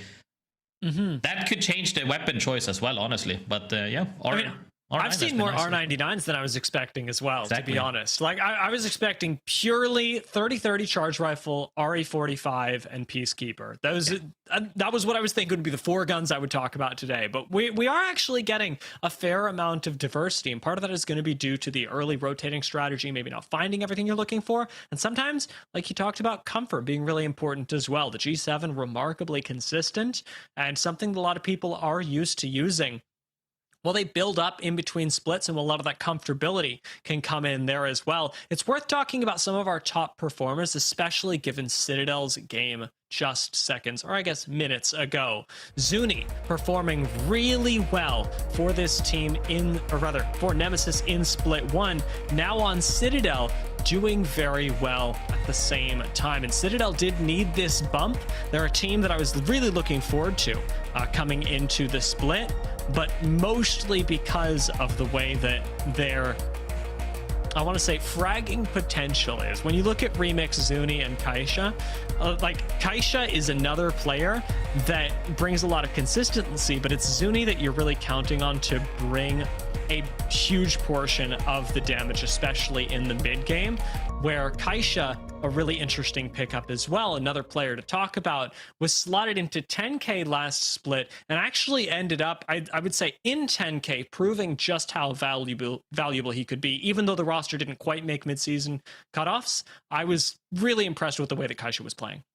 I think that Kaisha, as you said, is more known out of the 3 players. Remix have been later during his career, has been blooming up. And Zuni, I would say everybody in EMEA for sure, even though he didn't compete like all the way as long as older veterans has been doing, everybody knows off of him in the scene. He's one of the players I like to say that, like, people on maybe when they watch the broadcast, when they watch tournaments, they might not know who he is, but everybody in the region know who he is. And when they can put up these performances where they have that many kills and a super solid game, all they have to do now is keep a little bit of that, as long as they don't fall short the next coming games. I think they're in a great spot, as you said before as well. If they just keep up a little bit of momentum, they're going to end up in top 5 probably with all of their points remaining, and that's great.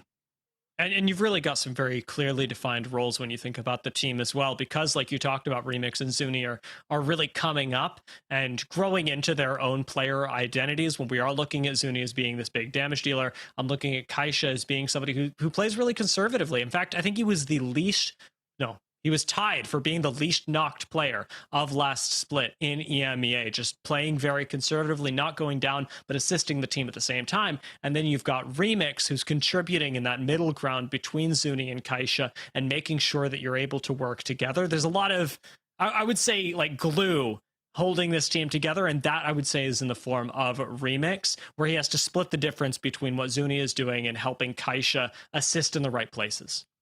And speaking of glue, though, DS, sometimes when you put something up on the wall, it kind of wears out over time and falls off. Alliance, what has happened to them? Has the glue fallen off for the moment? No, I'm being a bit rough, but let's be honest. After these couple of the past couple of games we've seen now, is that they've had a rough couple of games so far. Not that many kills, assists, damage overall, knocks, and when we see that they are capable, like we know that they're definitely one of the best, if not the best team in the region. When they have a slow start, it actually amplifies for the other teams, like you said, maybe the likes of Zuni, Remix as well, where they're feeling that, hey, they're not the behemoths today that we're known that we're used to seeing them, is this opening up for us to have our chance in the spotlight. And I'm all happy about it as well, because at the end of the day, we're here to share on everybody that does well. And sometimes if you don't do well on the days when you need to be doing well, you don't get the spotlight. But these teams are showing up, even Killer Whales in game 1s, and now Citadel Gaming in game 2. Like, they're doing so well, and I'm so happy to see it.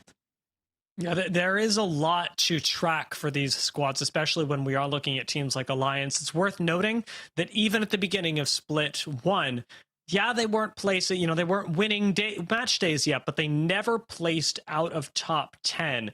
That right now being their average placement, that is right outside of top 10, could be a really big surprise. If they're able to clinch top 10, I'm not going to be as worried, but definitely a team to look at as we continue the days. Also, EVOS, who ended up being the other side of a really big storyline just last split, operating under the name Ronin at the time. They didn't have Cracked on. In fact, it's been sort of a rotating door of thirds for them during Split 1. But they ended up still beating out 10K for the slot, which was interesting because Natsuki had been playing with them, and so there was some rivalry there. Now, things have not been going so well, and again, it is just 2 games into the first day. They've got plenty of time to turn it around, but it's interesting to see how a team that with this really solid duo ended up having faith in themselves and pushing all the way to the mid-season playoffs in Split 1 is now facing this much adversity on a map that they should know very well in Split 2. Yeah, most definitely. And that's kind of where we, you know, I think people tend to call it a little bit too early, maybe. Oh, are they struggling because they don't have a veteran IGL, or are they struggling for whatever reasons it might be? I think at the end of the day, it's only the first day of Pro League. We got to give them some time to warm it up. I'm sure that once you feel out the lobby a little bit, once you get into things, you know, oh, we're allowed to push this much without anybody punishing us. They're one of the teams where, how do you say it? Like, you give them a finger and they take your hand. Like, they're really, like, they're more than capable of knocking down any of these teams on the leaderboard. So I think that they're capable of exploding if they get the opportunity to. It all comes down to whether or not it's a chance for them. It really is. And real quick for the viewers who have been like, well, we've come back from break. Casters, please start game. We're working on it. Right now, there are a few issues with our players being connected, and so we just want to make sure that everybody's actually in the game and able to play it, because it'd be no fun if we dropped in and there was just a whole team that wasn't playing. So give us a few minutes. We're getting everybody set up for the games, and then we'll get them to you, I promise. I'm looking forward to the 3rd game of Stormpoint as well, and even more so looking forward to the E District that comes after that, Graceful. Yeah, most definitely. You know, I actually love that map so much because it feels like every game is in your hands. Some games, on especially World's Edge, where like you just feel like you collapse with 5 teams on one small choke, and it's just like whichever team came to 5P wins the choke essentially. E-District is the complete opposite. You have so many tunnels and narrowways where you could like squeeze through. It's like, oh, there's a team here. I got 5 different entry paths that I could go past or around you. So you're not really forced to take the fights that you don't want to. And even if you do, it's like in a spot to where you never almost get punished, even with the likes of Alter in rotations normally. And I think that's super unique to that map alone because of, I mean, the size and also the buildings are so unique. And I just love all of it, honestly. It's a great. Yeah, really a lot of options there. And I would say the lack of open ground, the fact that the buildings do take up a lot of space and force you into different chokes, almost eliminates a lot of third parties because it's so easy to go, well, we'd have to go all the way around a building in order to do this. Instead, let's take this simple rotation in front of us. And I think a really great example of this is what happened at Mill just last game, where we had multiple teams. It was 4 teams converging on Mill. We had EVOS, we had Alliance, we had SJP2, and we had Killer Whales all fighting for one building. And a big part of that is because it's really the only safe spot. Yes, you could play anywhere, but all of that is open ground. And so everybody has to converge onto one spot. When you've got buildings, when you've got little bits of cover, like what E-District provides, it does give you a very different look at what's really rewarded in the game. Because being able to outlast and position safely on E-District is going to get you a lot further. Whereas on Stormpoint, we already saw with SJP2 coming in and cleaning up the 3-4-way fight, is that having timing and great great awareness of when it is that you need to push, when it is that you're going to be the last squad to arrive. That's what's really getting rewarded on Stormpoint, especially in the early matches of the split. Yeah, most definitely. I think I've said it before as well, but like timing, like playing edge in a lot of people's heads, especially in ranked players, I would say, is like, oh, we're just looting a lot and we're just taking a fight. But it's more than that. It's like you said, timing. It's that narrow timing of the zone is closing now. Which teams will be on the same side of us? If we take a fight, will we be able to close out the fight before we get thirded? Or are we waiting for another team to start the fight so we can close the fight with the 3P? All of this comes down to just the small timings of seconds, and it's so impressive to see how some of these teams work around that as well. Or you can, just go for the whole alliance play of like, we just hit maybe a UAV, we see that they're split holding, can we balloon to one area, and then while you're mid-air you get shot to 1 HP and your butt clenches and you're like, let's not do that for the moment. It's really hard to do, but I think when you manage to do it, it's really impressive to see. Going into game 3, we are going to get a lot of plays, I would say, eliminated from teams as well, as Alter no longer available on top of the Caustic, and so your ability to outlast even in the open and retreat, importantly, as we've seen so many Void Nexuses used to do, now gets hamstrung. And if you end up committing to a fight and it ends up not being a good fight, well, you're kind of stuck in there now, and you're going to have to deal with it. So we'll see how our teams manage dealing with that in their final game on Stormpoint of the day. The last one before we swap on over to E-District, and the last chance for a team that isn't named Citadel or Cybercats to take a win. Can we get a team that doesn't start with the letter C to win a game? Yeah, most definitely. I'm actually also a little bit sad because, we talked about this before. You said, is Caustic going to make it into E-District? He went out immediately.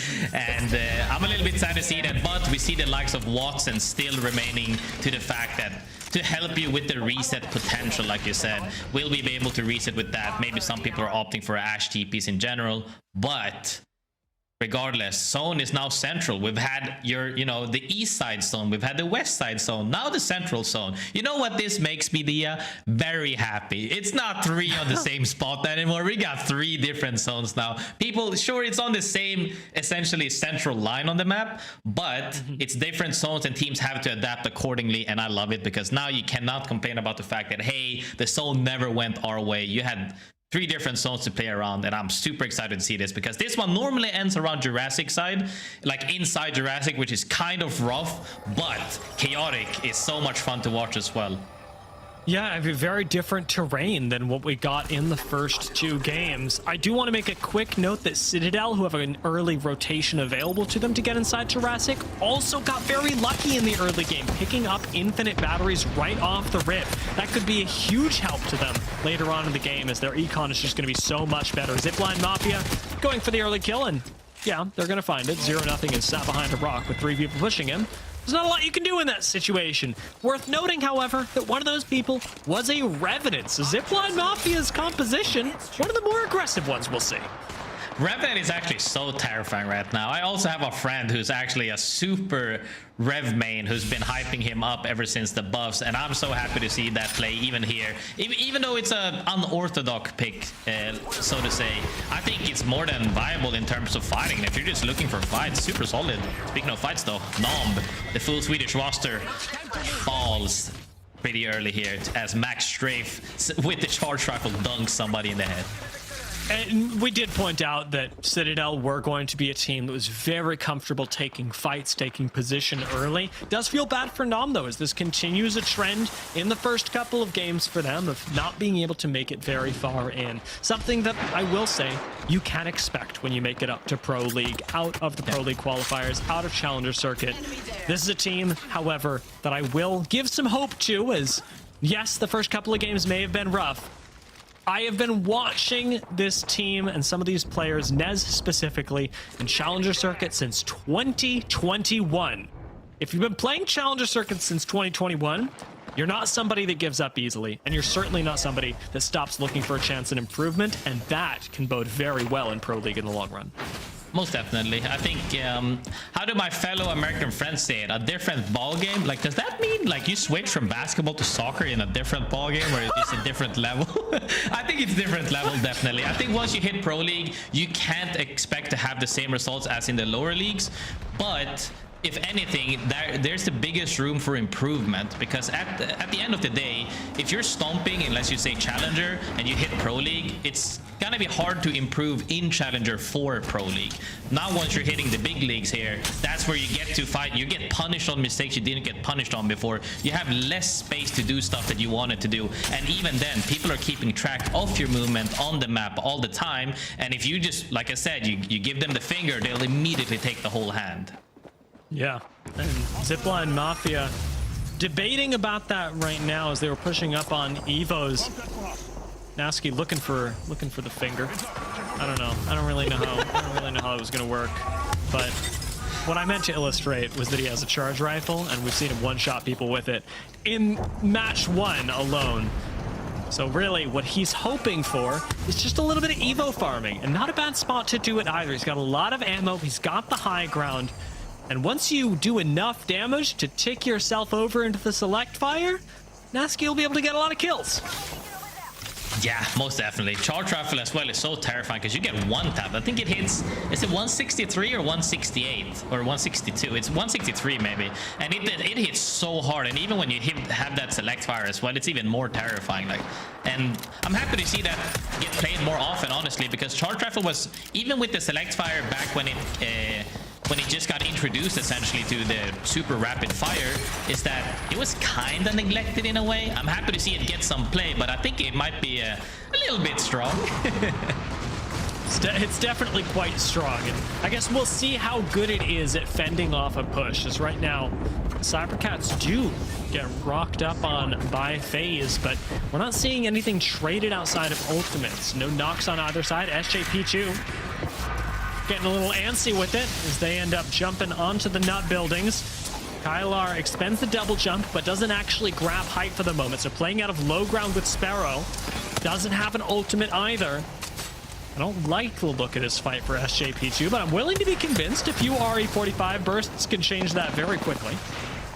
Oh, most definitely. But finding this one spot is very hard because to ape them on second floor, you're gonna be like susceptible, whatever the word is, susceptible to a lot of damage and hurt from opposite teams, because now we're talking about you're gonna get shot from the west side, from the southern side. We saw Nasky on the southern side there with the charge rifle on the hill. If he starts widening it a little bit, you get chunked or one-shotted almost. It's terrifying. So they opted to rotate out. Makes a lot of sense. ONIC very happy with their spot right now. A lot of these teams though are gonna have to make a move because this zone almost always pulls into Jurassic side or even a little bit further, and when you're stuck on that egg right there north of Jurassic, it's gonna be tough.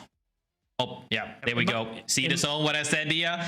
All of those teams that were just now happy with their spots are not going to be so happy when the next zone closes and they see that they have to move past teams that are gatekeeping them, like the likes of 07 or even Citadel Gaming on the southern side that moved from central Jurassic towards the eggs on the southern side.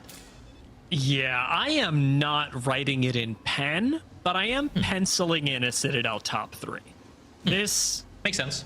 Especially after game 1, with the position that they have, it just seems like it should be an easy set 'em up, knock 'em down game for Citadel to be able to at least place highly, if not win the game. Other squads that are in that conversation, I mean, UAIM's got a spot. Take Flyte, I don't love just because they've got cybercats right next to them and a couple of other squads that can rotate in from Pylon. Couple of other questions around some other squads, but we'll talk about that when we get a little closer to Jurassic, because right now Alliance is still pretty far away. Have the chance to pick a fight of their own up against EVOS, and this one's going pretty well. Arc Snare does actually not cracked right now, and that's a big swing for Alliance. Oh no! You say big swing, but MG Clutch swings back at you with the haymaker as he knocks Hakis out of the fight. Unlucky right there. Opened up a good fight as MG Clutch keeps going after that down, and he hits with the PK. Effect goes down. MG Clutch has solo turned this fight. Alliance now have one member standing. That portal sucked! And Alliance go down. MG Clutch now left not just to kill for the team, but to survive for them as the 07 third party comes in just in time. Nice zip line out of 07 to hold 2 spots at once. They keep their high ground outside of Jurassic, and they extend to clean up on EVO's and Alliance. Both squads still survive, but the kills do get finished. That was actually a solid play from both teams there. Most definitely. And now we see Killer Whales trying to clean up on the southeast side or eastern side of this zone, where they're looking to fight already. Triple purple armor. They see a team in front of them on the compound that they have to fight eventually. Is earlier better than later? Seems like they have made that decision, as ZiPLina is looking with that PK climbing up on the buildings right now. We already saw him do some disgusting things in Launchpad with the PK. But waiting very patiently. I like the play from FUL. They're hoping for a little bit of over-aggression and over-swing. Killer Whales don't get baited, however, and use 9 Bongo just to scout out who is where. Off angle from King Victor quickly closes the gap with seemingly enough damage. There's only about 60, but 60 is enough to inspire him with a lot of confidence. Swinging wide with the Spitfire. And the increased choke does help deal a lot more damage. Beamsy gonna end up going down the first one to fall as Killer Whales now close in on the duo. Cracking in through the doors. Thermite in here as well. Killer Whales are cooking him on the inside, and Bongo swing with the Peacekeeper. Makes it 1 and a second, maybe to close it out. Backing off just in the nick of time, throwing out a Thermite. And still, King Victor gets knocked. This is a great hold by FUL. And Killer Whales are gonna back off almost entirely. ZeUS using the lifeline drone to get the squad back together. This is still a 3-person squad. They can still win this fight, but the Peacekeeper shots have to land, and they have not been. I mean, now they're also getting interrupted by Flyte up there on the gate as they're trying to finish the fight. Killer Whales also gets a reset there. Both teams get a reset after that messy fight right there. Honestly, kind of impressed here that none of them have been wiped so far, as King Victor once again with that Spitfire and unorthodox picks that we've seen even in the previous game as well. He likes picking up the Spitfire, and he's been making it work. Yeah, very strange to see that used, especially in this meta, but it gets used to great effect. FUL end up going down when the Peacekeeper doesn't connect. Sometimes using the Spitfire with its 3 million ammunition will do the trick. Cybercats playing around the edge of the zone right now, taking on the ZiPLina Mafia, it seems, as they've got a squad even in between them. Empire sitting right in front and soon to be taken out, with ZiPLina Mafia closing in on both squads. Like that positioning from Elonzi right there. It's just making sure not to overextend, but also making sure that they can't cover and reset properly. They managed to punish him. That's their opening for Cybercats. They say now, thirsted one, still on one more. Arctic running around with low HP and a little bit of shield. Can Elonzi chase him? But I think his teammates might even have an off angle, or will they get out as they get the second, third? They're more than happy with this, getting some loot as the zone is about to move in 10 seconds-ish. Now they're looking to go back into their spot to make sure that they can get something. A little bit of extra damage being thrown in by the Sparrow as well with the tactical. Cybercats, unfortunately, do lose control of the high ground, trying to play a few too many places at once, and that gets punished very quickly. Kylar finding the kill onto Arctic, and Wrenches barely able to survive by using someone else's zipline. This is the ZiPLina Mafia up on the high ground that both punish and allow Cybercats to escape. Great example of punishing right there. They try to play too many spots at once, or they couldn't close out those kills fast enough to make it back in time. They got punished for it. But now SGP2 also gets mowed down by ex-MOUZ right there with the Devotion. Also not super unorthodox, but a little bit more uncommon pick nowadays, and he's making it work. Oh, he's beaming everyone. Yeah, I mean, when they walk out of zone at you, it does hit pretty hard. Elonzi, I think, might go down to zone here. He did not hit the heal in time, so he will fall. SJP2 gonna get cooked as well. And Cybercats with 2 members remaining. Elonzi currently frying in the zone. And 1 left, still alive. Playing very small inside the next ring. Endorse forced to take up less space as well as they get swung on. Nice shot by Micey. Could still clutch this up, but never mind. That's 100 health in 1 shot. Max Strafe knows what he's doing with the PK and gets his team out to safety. I believe they should be able to res Sonya down here, especially as he covers with the charge rifle. 1 HP on Max, and he makes it in. Miracle play. Sonya still down, however, causes problems for UAIM. Nice movement right there. Also, we saw in the top left corner right there on the mini-map that the zone is indeed pulling Central Jurassic.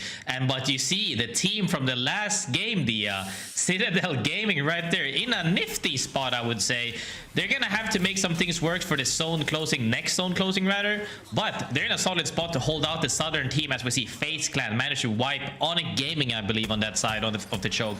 Where now they're going to be forced to walk in against several teams holding them out. Will they be able to take a slot underneath, perhaps? We'll have to see. Hoping against hope that we get another one of those trademark Killer Whales games where they go from almost winning to 2 points to almost winning again. I like the angle here. Sampe might be able to get a cheeky knock. I think he's been spotted. Headshot doesn't connect. In fact, he gets traded back on. Nice play by UAIM just to wait patiently for the Ash to overextend, and Legion lose one. Legion Gaming getting punished right there. Sometimes you gotta take the risk, but is that the time to take it when the zone is about to close as you're walking in? Right now, they're running in as a duo. It's gonna be definitely hard for them to make a play happen here, because even if they manage to somehow magically make trades right there, they're probably gonna end up thirded on, as FaZe tries to boost in right underneath Citadel Gaming, looking for Skynades now potentially. He actually has 4 frags in his backpack, ready to go ham. Will they be able to make any plays, or will they coexist? At some point when this Zone 4 fully closes into Zone 5 leading after, they're gonna have to make a play, because they will no longer have the space to coexist. Flyte the Tridents has bought FaZe a lot of time. EMP does hit Synetic as well, but that's not mattering so much when the rest of its team is enabled like that. FaZe climb and FaZe clean house. Citadel Gaming get wiped out in an instant. That was phenomenal play from Nax on the climb up. Synetic hit the EMP, even though Citadel Gaming reacted by putting down another Watson gen. It didn't matter, because Nax just pumped 3 people for cracks, and that's enough to close out the fight, because then his teammates will for sure clean up the fight on top of the EMP damage initially as well.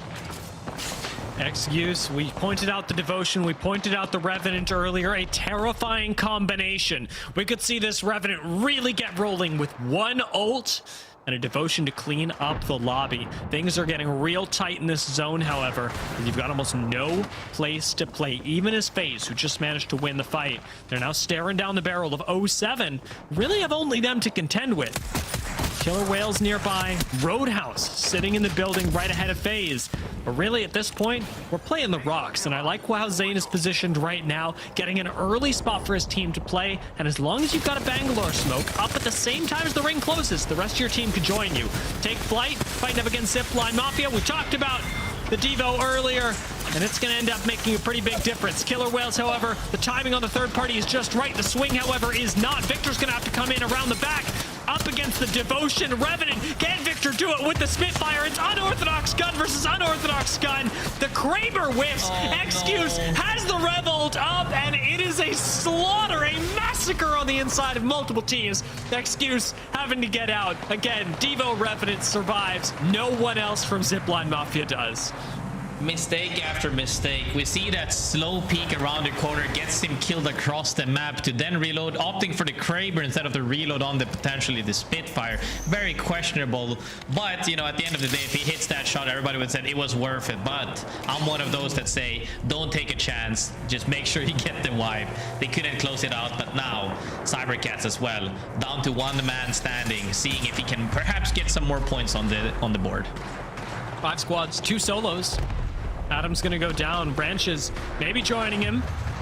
Portal into a leap seems to keep Branches alive for now, but we can go from top 5 to top 3 very quickly. Branches knows that as well as anyone. Playing a small corner, does just have to make sure nobody walks up on him, and even the arc snare right there does actually let UAIM know he hasn't moved that far away from their position. FaZe clan still in this as well, are looking for a timed third-party Roadhouse. Yeah, I mean, FaZe Clan in a phenomenal spot after wiping Citadel Gaming earlier with that EMP play. Now have a lot of space here, as 07 is struggling in between the silos as they get eliminated by that frag at the end. Now there's 1 rat and 3 full teams alive here, as FaZe is slowly going down on everybody else. as they are just hunting them down with these snipers essentially as people are getting poked. Roadhouse down to 2 people on 1 HP and Sane. Flyte peeks with that PK, gets the first down. Then that's enough for FaZe to push. They know that this building means so much in the end game. Cybercats are going to fall meanwhile. Roadhouse still alive on the inside, but FaZe Clan know that the third party could happen at any moment, and it does. UAIM come in to finish the fight, and it's FaZe versus UAIM. Neither has the inside of the building, both playing around the outside. Zane goes for the first pump, doesn't connect, ends up getting his shield shredded, and joins up with the rest of the squad, only to fall, and so quickly do they fall in the face of UAIM. UAIM there, right there. Super good execution on those swings. They actually got them to eat damage to reposition into another member of the team to get that angle and spray them once more where they couldn't really do anything about it.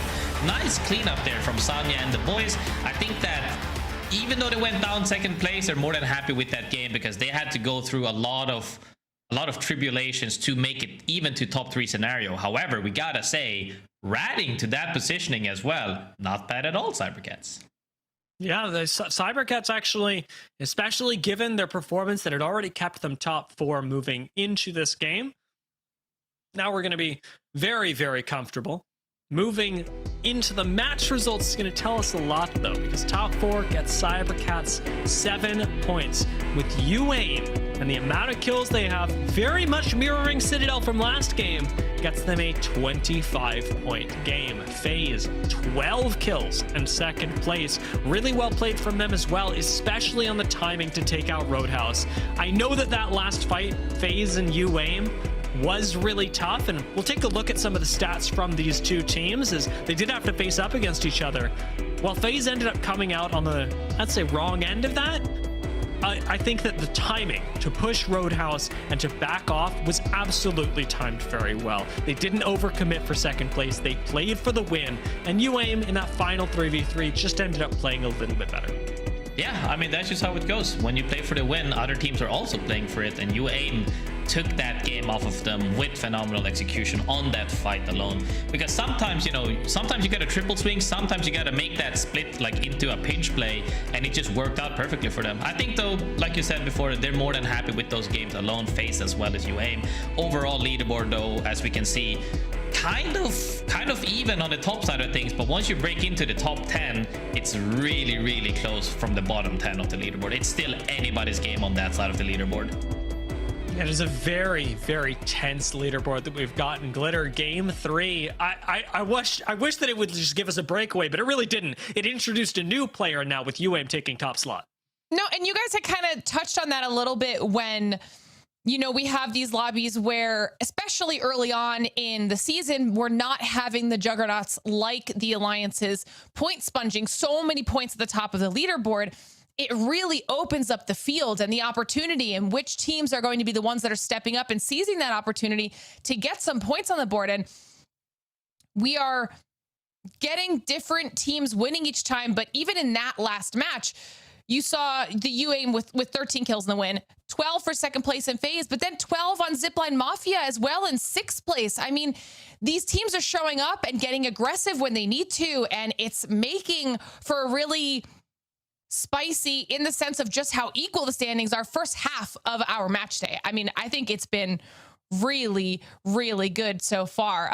But as I mentioned, that is the halfway point, which means we're going to take a little bit of a break, give our players some time to get themselves ready before we switch on over to E District now that Storm Point has come to a close. So let's talk a little bit about some of the other regions, because it's not just EMEA that is kicking things off for Split 2. We're going to walk you guys through a little bit of what you might have missed so far at this point in the ALGS. And I'm going to start here with something that I want to get chat's opinion on as well, okay? Because we're going to take a look at the KP poll world ranking of teams. Now, this is based off of community's thoughts. People voted, and this is who they think the best teams in the world are. And I think this is a pretty fun one, okay? Because, I mean, obviously, we've got a lot of support for Team Falcons up there at the top.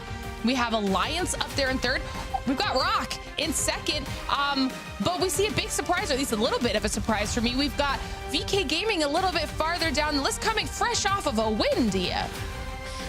Yeah, I mean, VK being a little bit lower down is surprising when you think about our perspective, where we watch so much Apex Legends and we know what's going on around the world. And again, we've seen most recent lands. I think a lot of this is honestly just bias from people who they've seen a lot of lands historically. But, you know, maybe they watched the last land and went, yeah, VK Gaming's a fluke. And aren't really paying attention to the incredible talent coming out of the region. VK Gaming should be a lot higher ranked, and I'm going to say it. KP poll, boost them up a little bit.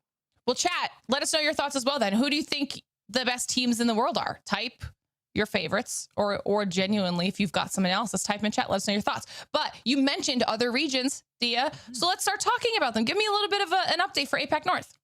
Yeah, APAC North, I mean, kicking off pretty recently actually went quite well, and in the same ways we're talking about today, where we're looking for these standout performers, they really had them. Soten had a crazy 45 KP in their first 3 matches on Stormpoint, which was wild. And I know we're dropping some crazy numbers here, but we're not getting anywhere close to 45 in 3 maps. It was specifically Kakiguri who was dropping 31 of the 45 kills across those matches. And when a single player is doing that much for you, you know they're going to be mentioned on a couple of broadcasts. Now, this was mostly on Stormpoint, because when we got into E-District, it was ultimately Soten's downfall. E-District became a lot more comfortable of a place for Enter Force 36, who we know do have a lot of experience on the map, regionally and internationally. They ended up taking first, but if you are looking at APAC North, you've got to be looking at Soten, and specifically Kakiguri, who is a top player, at least as of day one. You know, we'll see what the season brings. We like to say it's day one, so we'll forgive a lot, and at the same time, you do have to look at outlier performances from day one and go, whoa, what does this mean? Does this change my conception of how the split is going to go? And I certainly think that Soten and Kakiguri could be doing that right now. Yeah, I think we have learned from many a LAN pass that we can never count out the teams from APAC North and APAC South. So now that we've got a little bit of an update there on the North, let's go to the other region and go to APAC South. Tell me a little bit about what's been happening with them, Graceful. APAC South has been one of those regions where it's really hard to pinpoint it and narrow it down to just one team performing. I believe it was even 6 different match winners across the series, which is huge. That means everybody is capable of closing out these games, right? But one thing that I really want to highlight here is Tom Yam Kung, also one of my favorite soups, mind you, is really big. Had a huge match 4 with 17 kills, enough to put them in 3rd place overall on the day, which is big. Also one of the teams, though, that I think everybody kind of knows in those regions. People that haven't been following other regions, that's one of the teams to look out for. But if we're talking about the whole region in its whole, and we're looking at who actually performed the best, I believe it was Wolves Esports who managed to secure the top spot. Super good performance on the map World's Edge.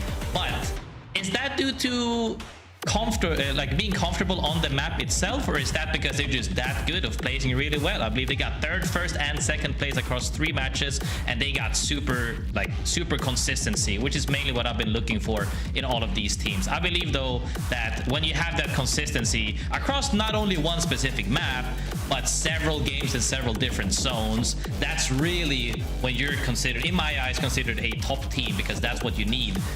It's not just 2 games, guys. Several games, and when you make it to LAN, it's you gotta make top 10. You gotta make top 10, and then you gotta make match point, and then you gotta win. Consistency is where it's at. You know, shout out to Genome as well for doing those Apex South watch parties. Got to see him there in some of those clips.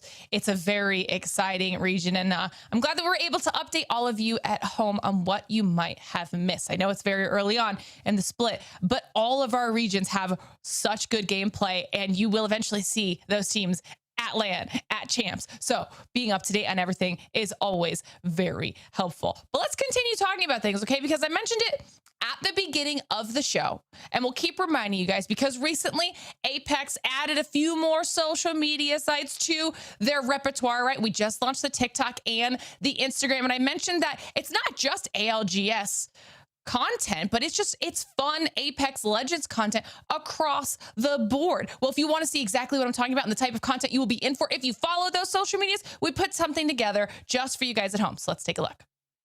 3, 2, 1, go.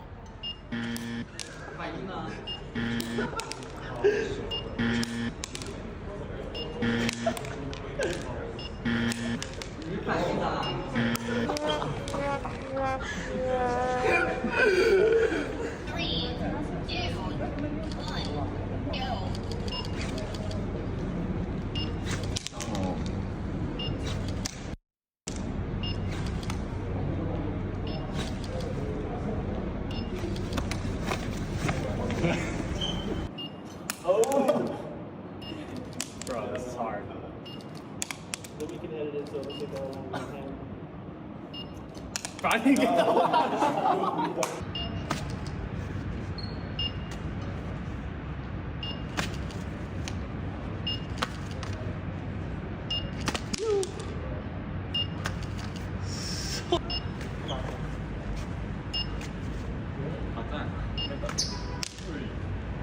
Hey, young ho.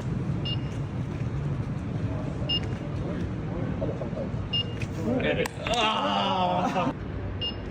No, come on, I'm reacting back to catch it. No! No!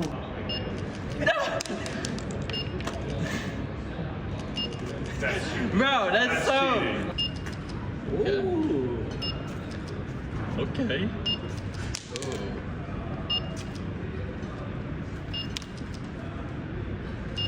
Hey.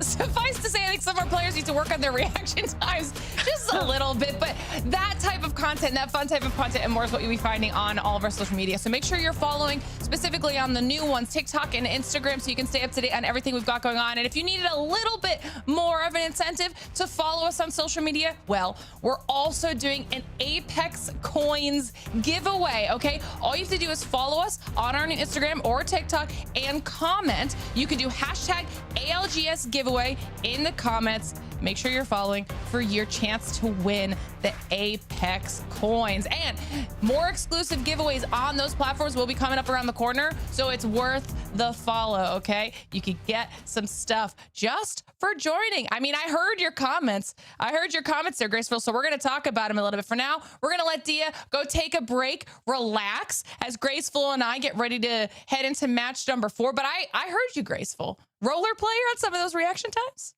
Oh my God, we started. Not only was it the fact that he was cheating because he's still waiting underneath, also the fact that he missed as typical roller player. Let's be honest, no reaction at all because they got the aim assist doing everything for them. If I can get a perfect score, not the first time, a few tries, yes, I'll do it. I'm gonna get one. I'll do it. I'll be on that TikTok for you. Honestly, I want to see that. We have to figure out how we can get you to test your reaction time and see if you've still got it. If you've still got a little bit of it left, you know. I'm ready for that, Graceful. It would be fun for sure. Nah, I mean, I think we'll handle it in game instead. I'll just go and destroy them in ranked, and we'll see. Well, speaking of in game, we're about to be heading into match number 4. Okay, if you guys are just joining us at home, that means we are done with Storm Point for the day. We're now switching things on over to E District. We also had Ash banned after that last match. And we've had 3 different winners so far today. So it's been a pretty exciting day so far, Graceful. Oh, most definitely. And I think there's only more to come because now we're on a new map, but never mind that, Ash is taken out of the game.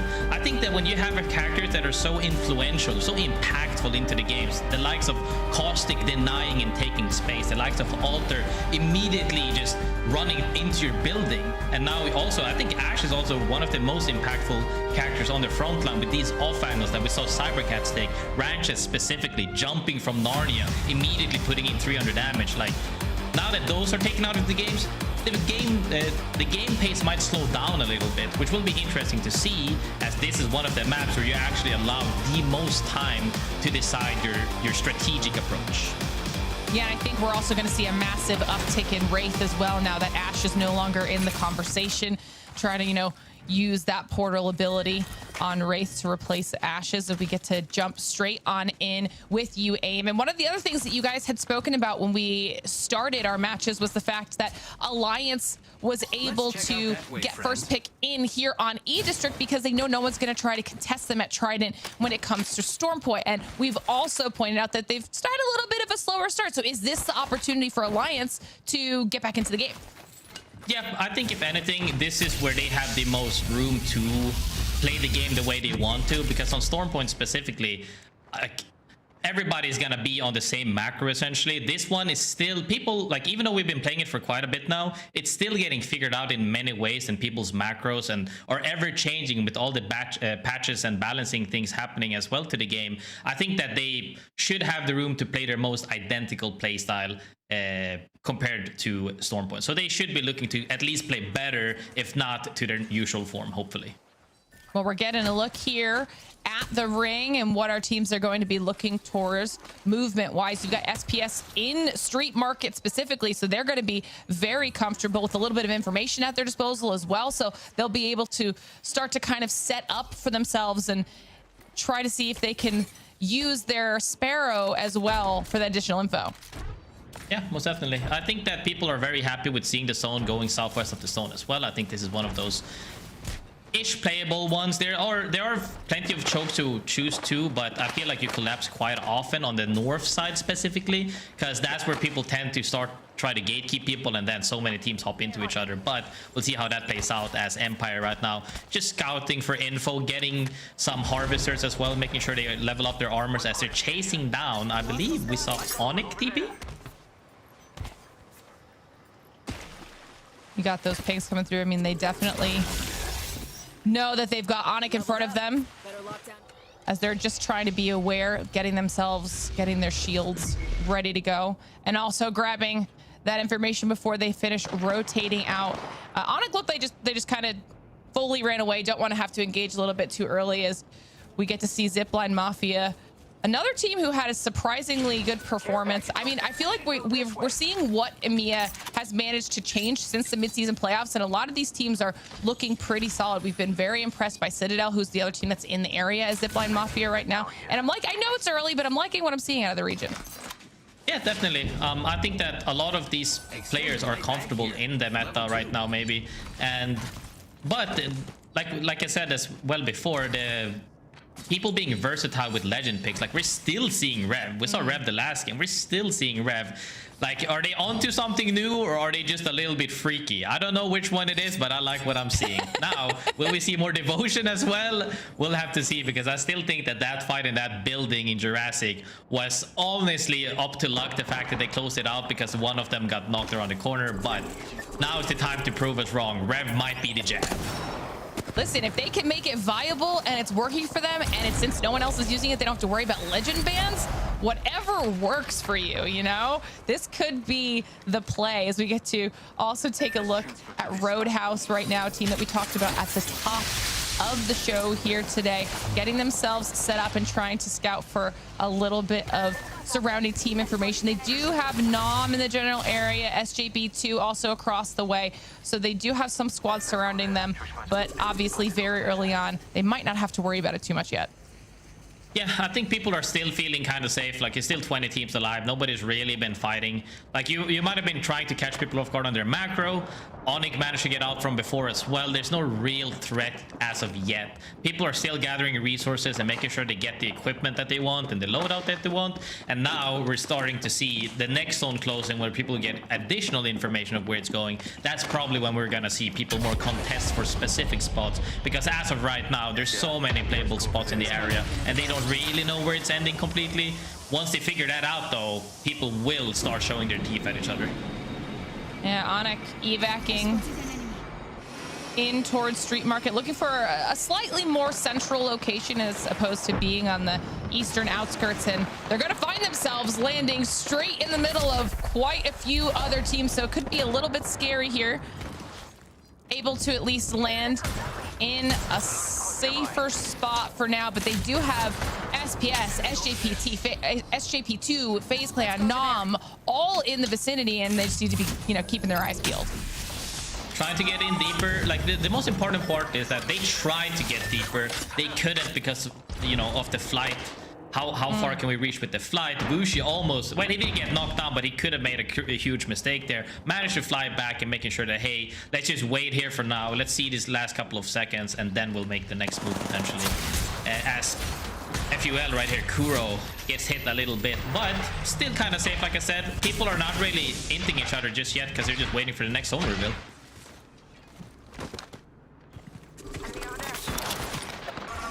An opportunity here for these teams to start doing the poke damage, you know, that they're all going to be looking for. Can't find anything yet with that charge rifle. ONIC, though, in that small amount of time, they get pushed in on, and they are taken out. The first team out in match number 4. Roadhouse just steamrolling through them. That's kind of one of the things as well, is that, like, I know I keep repeating myself on LAN all the time, but it's like when the zone is closing, those are the crucial times where you want to make sure that you're healthy and you're ready for next play to happen. On the opposite side of things, that's also one of the moments to strike, because you know teams are waiting for this information. They might be caught off guard. They're not ready for the play itself. One good example of the exact same scenario essentially is care package weapons, right? When one team is very visibly going for a care package, that's a great time to strike the remaining 2 people holding their spot, while let's just say the Brave TPs for the weapon, right? That means it's a 3v2 for the moment. That could have happened right there. I didn't get to catch all the action because we just saw the kill feed as they get knocked out, but really good proactiveness and staying hungry for the moment of, hey, we're not letting them just do what they are planning or letting them have the time to breathe. We're striking when they least expect it. Yeah, that was definitely big for Roadhouse, also taking out one of the teams towards the top of the leaderboard, so freeing up some potential points, considering that ONIC has managed to do well here so far. And we can already tell E-District definitely not only setting a different pace, but a couple different teams able to find some early game success here, as no one pushed in to try and follow up on that. Roadhouse has themselves in a nice spot to have taken that fight safely and cleanly. And now they can kind of just coexist with all of these other squads. We get a look here at where the ring's going to be shifting farther towards the south here. So you've got Killer Whales in a really nice spot over in Viaduct. 07 right there, kind of looking towards Take Flight, seeing if they need to do anything right now, but also in a really, really nice spot. So these teams are setting themselves up well. And honestly, that southern side is pretty open. I mean, that's the thing, though. This zone has been very, very active for a select amount of weeks, right? We even saw the LAN have several games there as well on the southern side of Viaduct, well, west side of Viaduct, but southern side of the map, where it ends close to that bridge where there's like a super split gap from height. Now Flyte will have to make sure to, for 2 zones, make sure that they hold out their west side of the map, because that's where people, once the zone closes into the next one where it's going to be tougher to rotate through zone, people will opt to fight for spots. As Killer Whales still being Killer Whales, looking for fights, but they can't really find anything there. They're not gonna push it if they can. As 07, however, in dead center, next zone is getting hit right now as 2 people are down. Take Flight decided to push in on 07. It's just down to Adams, and he's trying to see if he can maybe stick one of these reses. Is there enough time? If Take Flight backed off, and will they allow this reset? This would be huge for 07. Huge reset indeed. I think that because they got shot by Viaduct height, they decided to opt to not finish that fight. Could be a mistake. I didn't really get to see their health bars right there, but 07 more than happy with that full reset. And now they're looking to stabilize, as now they know those guys are a threat as that TP came through. That was close, very close for 07.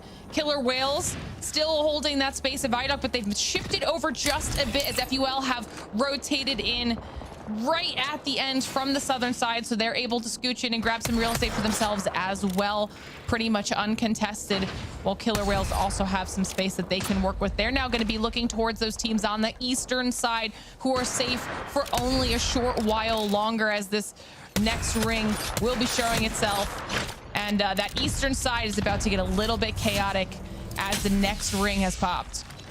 Oh, it's gonna be so nice. Finally, we actually saw the zone pull up more than this typical southern side bridge play, where this is something new. everybody almost opted for the play that he could have potentially pulled, but some of these teams, Passion, SGP2, SPS, Roadhouse, all of them are in a comfortable spot in the next zone. However, we also saw Empire holding out a team right there, and now all these teams are going to have to collapse on the two big chokes, North and East. However, East has a little bit of an advantage because it's actually a high ground and low ground, so you might have more chances of making it through that choke. But we'll have to see now, as some teams are opting to fight already, with now knowing the zone is not on us or even remotely close to us. Yeah, and you can see in the kill feed that 07 cannot catch a break. They do eventually go down, and it was Take Flyte that was able to move in for a second time, re-engage that fight, and this time come out on top. But they did not go unnoticed. You've got SPS moving in towards them as well. Meanwhile, Empire Gaming trying to get a little bit of information. As you can see, some of these teams are starting to get antsy here, Graceful. Somebody wants to make a move. Somebody wants to make a move, and it's Alliance. Never shied away from a fight before. Now they're looking to say, hey, we only have 3 more games. We gotta make more, like, we gotta get huge games right now. We need several kills. As Unlucky is staring down at people with the Peter right now, looking to get some frags. But drones are flying around. They're still playing a little bit safe as they're about to get EMP'd. Wall comes out in counterplay, as now they're just making sure to stay alive as they're getting pushed by Empire through the corner with PKs and EVOS. This is a risky push here for both these teams. I mean, they've got a lot of other squads in the vicinity that will be looking the third party. This, meanwhile, ZiPLina Mafia was trying to fight. They go down in the kill feed, and instantly Empire back off of the push. The wall was just a little bit too much cover that they didn't want to have to deal playing on that corner, knowing they would be exposing themselves for potentially too long. So that is a big resource or ability dump that Alliance just put out, and now they're not going to have that when they have to make their move in as the ring closes. That was a good play, but Empire is actually safe in the building above Alliance right now. Don't need to make a play just yet, but they will eventually. That counterplay from Alliance, despite getting EMP'd, was great. That they put down the Newcastle wall. Watson Gen and Q from the Newcastle immediately made them still safe. Now they know, though, Empire's inside the building. We got to make sure to hold them out so they don't ape us. Now they're probably looking to fence and or make plays on them. However, if another team is ready and they're capable of making it up somehow, they could get thirded, but very unlikely, as the team that's the closest to them is underneath the bridge, currently looking to make a play more close towards the zone, as Alliance and Empire is kind of isolated to fight there, as Effect has a great angle. Yeah, this is a fantastic off angle from Effect, able to also throw some frags in, and the PK combo between Unlucky and Hackis is just absolutely decimating Empire. The peak was not worth it. Alliance gets some of the KP they're looking for, not finishing the squad off yet. There's still one rat alive, but they've also now drawn the attention of Killer Whales while we jump in to take Flyte, instantly going down. Killer Whales jump at them like the whales they are, ready to take them out, as Alliance just had a good setup and execution right there on Empire, but now they're getting shot from the bridge as well, it looked like. They are indeed, as they're recouping, licking their wounds in that corner that they made earlier to make sure that none of them goes down. They have 11 seconds left to go as an evac comes out. Will they hop on this and then pray for the best thing to do, or are they just looking to slow down the other teams of the likes of Killer Whales, as they are looking to take shots at them? Hey, you guys started it, we're gonna finish it. Make sure you guys don't walk in for free. Once again, Effect finding wonderful angles, and there's just nowhere for Killer Whales to escape. They're able to rain down so much damage from above them and really open up a lot more space for them, but also to make a safe rotate. They don't even have to worry about that evac tower. Meanwhile, the solo from Empire Gaming does go down. They don't have to worry about a rat at their backs either, and Alliance has handled this flawlessly. They've been prepping well. Super good execution on the fight, and now they're making sure to see if Hackis can make a TP into a playable area. He puts it down, and he managed to get a floor in the big SIC building. Immediately comes out the Newcastle wall with the gen, I assume, with fences as well. Is really nice here as they set up for second floor, and they're very happy with that. Oh, they set up, though, and as soon as they get in, SPS moves in, takes a little bit of space as well, and I believe they've got EVOS in the building, all on different floors, and none of them are safe. They will still have to make a move into the next ring, so it's only a minute away. They're going to have to decide what they want to do here. Yep, they're just making sure to stay alive and not start the fight, and if they start the fight, to not full commit to make sure they don't get thirded.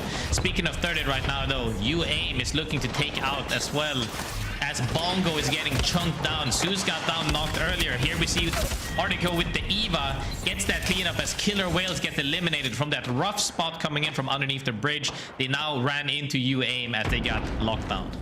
Yeah, there was no space for Killer Whales to do a whole lot there. UAIM have done a good job holding their position. They do have cybercats waiting in the wings. SJP2 looking their direction as well. So we'll have to see what they decide to do. Meanwhile, Effect getting lots of fences set up and ready for the squad, as it's only 20 seconds until the next ring starts to close, and they've got an entire building worth of teams that they have to be paying attention to. Will the Wraith be able to find the spot to get another safe portal into?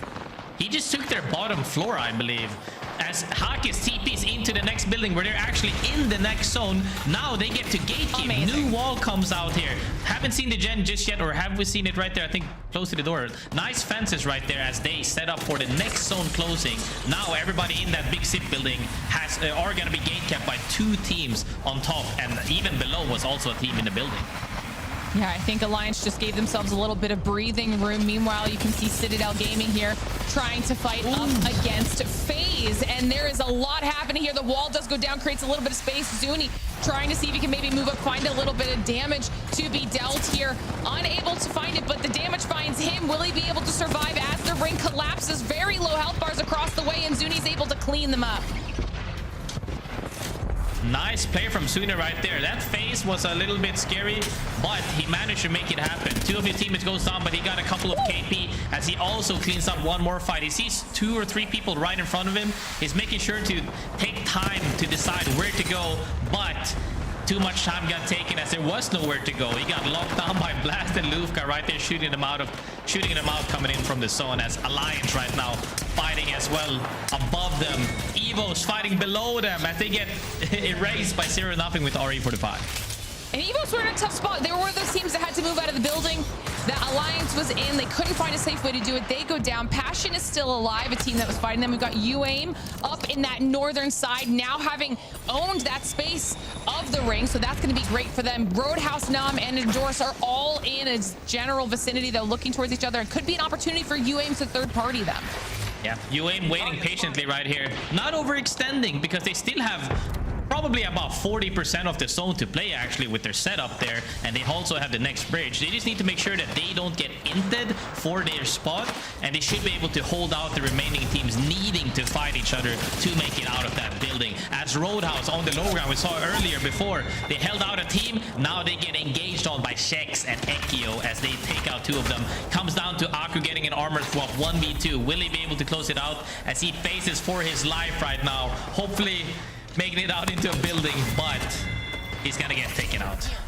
He was hoping the Kimbo P20s could really help there, but there was just no space for him to go. Roadhouse eliminated. Passion able to back off and reclaim a little bit of a safer space. So you've got Endorse, UAIM, Alliance, and SJP2 joining Passion here in our top 5. And Alliance have just survived from building to building, been unpunished for it, and now they've set themselves up very well for these final circle moments.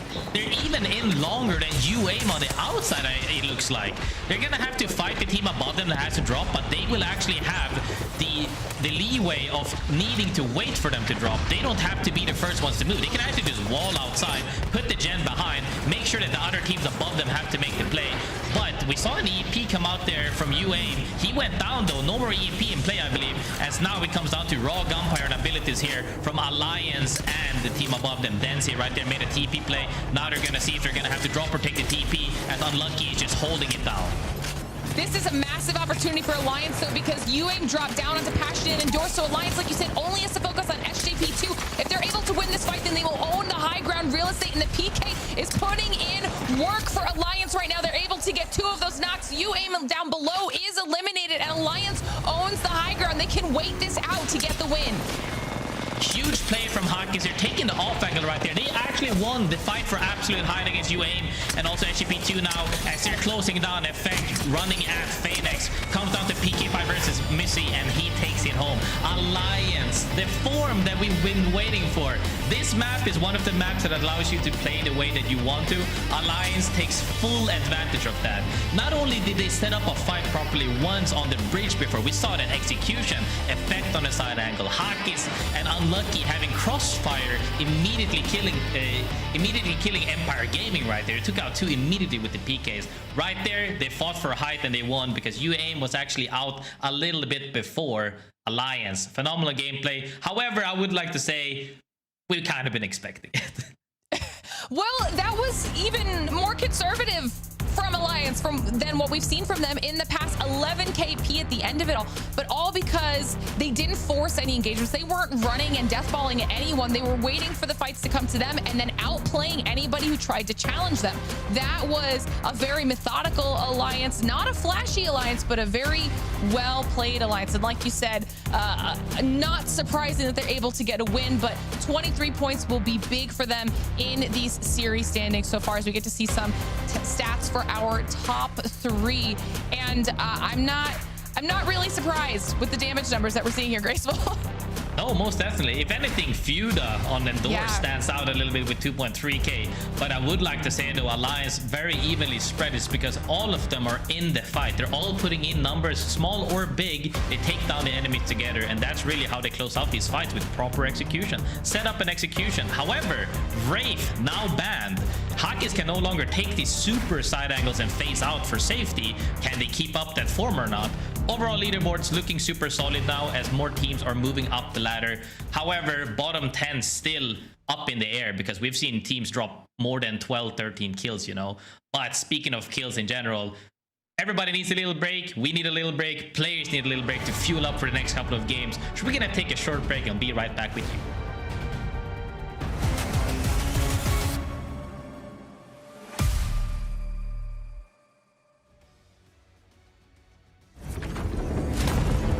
Dedication, competition, greatness. For some, it is the reason we forge rivalries, drive to be the best. Others, mate, we're just here to have a bloody good time.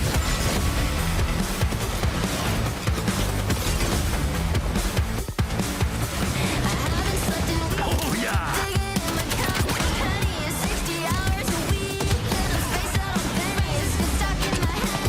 It's not your mind playing tricks on you. It's just me. Maggie's back and ready to rip some heads off. Hi, friends. Hi, friends. Hey, that's me.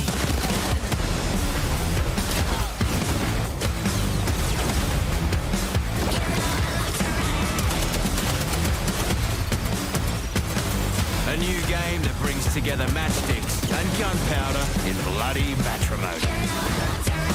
Wild card. Tickets on sale now. Things are about to get cooked. Legends were harmed in the making of this commercial. Intriguing. You have my attention. You're welcome. Time to see if all those drills have paid off.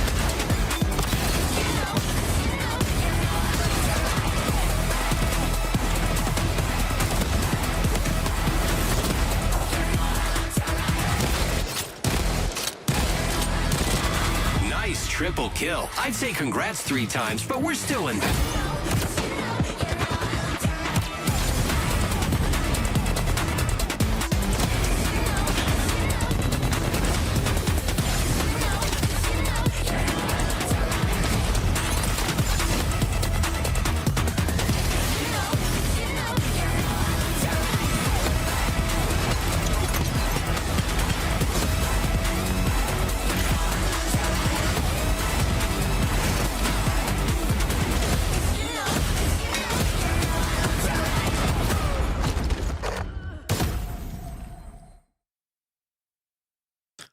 Red Bull is the official energy drink of the Apex Legends Global Series.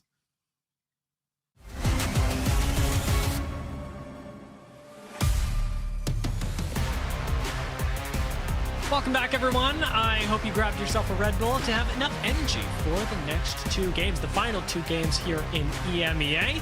So we've got games 4 and 5 coming up. Before we do that, I want to talk a little bit about some of the teams that we've seen today. Yes, I was freaking out about Killer Whales in game 1. Yes, I'm still kind of freaking out. But we also talked about Nam in the middle of Game 3, and these squads share something in common, making it out of the preseason qualifier and importantly having experience in the Challenger Circuit, something that you can get as well. In fact, Challenger Circuit has already begun for this split, with the first one having happened just a few days ago. Hog52 took the win. Yes, that is a team name. Yes, they took the win. And actually, if you've been watching Challenger Circuit for a while, you will recognize some of the names on there. Mask really standing out to me as a longtime Challenger Circuit player, but we've got Challenger Circuits 2, 3, and 4 coming up. Importantly, a place to test your mettle, and actually a place where you could make it up into champs. We've seen this happen before, where teams come through Challenger Circuit in Split 2, make it to the last chance qualifier, and push their way through to champs. I know it's a long shot, but if you're watching the teams today going, I could do that, well, how about we find out? Maybe we'll see you at champs. I mean, that would be phenomenal. I'm all for underdog runs because I feel like we need new, fresh blood into the scene, and people are more than comfortable, you know, taking it to the Challenger Circuit and potentially making it all the way. More kudos to you if you make it there. I would be very happy to see you there. Exactly. I'll be very happy for you. Almost as happy as I was watching Alliance take the win in game number 4. Let's take a look back at that, because you talked about this, Graceful, but I really felt like Alliance had dialed this down to a science. How to take an off angle, how to hold a spot that nobody's looking at, and specifically use the Newcastle as an anchor in a fight. Yeah, I mean, most definitely. They managed to hold this spot properly because they actually got the bottom side of that building. They had to TP for 2 different spots with high risk, but managed to make something out of it. And then when it came down to the actual 3v3, you see this off angle by Hakis on Wraith? That's exactly how you need to play Wraith. You get that, like, nobody knows where you're at. You get that free crack or free pump on somebody. That opens up the fight entirely as they push everybody down off high ground. After you're on high ground, it's pretty much fish in a barrel, Dia. And from here, Effect does the same thing. He just takes an off angle on the rest of the fight and lets the rest of the team come in unlucky, dropping in on the opposite side of people. Alliance are so good at forcing you to look one way or another when they're on both sides. And it's something we've really praised cybercats for in game 1 when Ranches was able to form the same situation to win his team the game. It really is the team fight winning formula in Apex Legends to be able to split focus effectively. It's difficult to pull off, but at a high level like this here in EMEA, we're seeing it happen pretty consistently.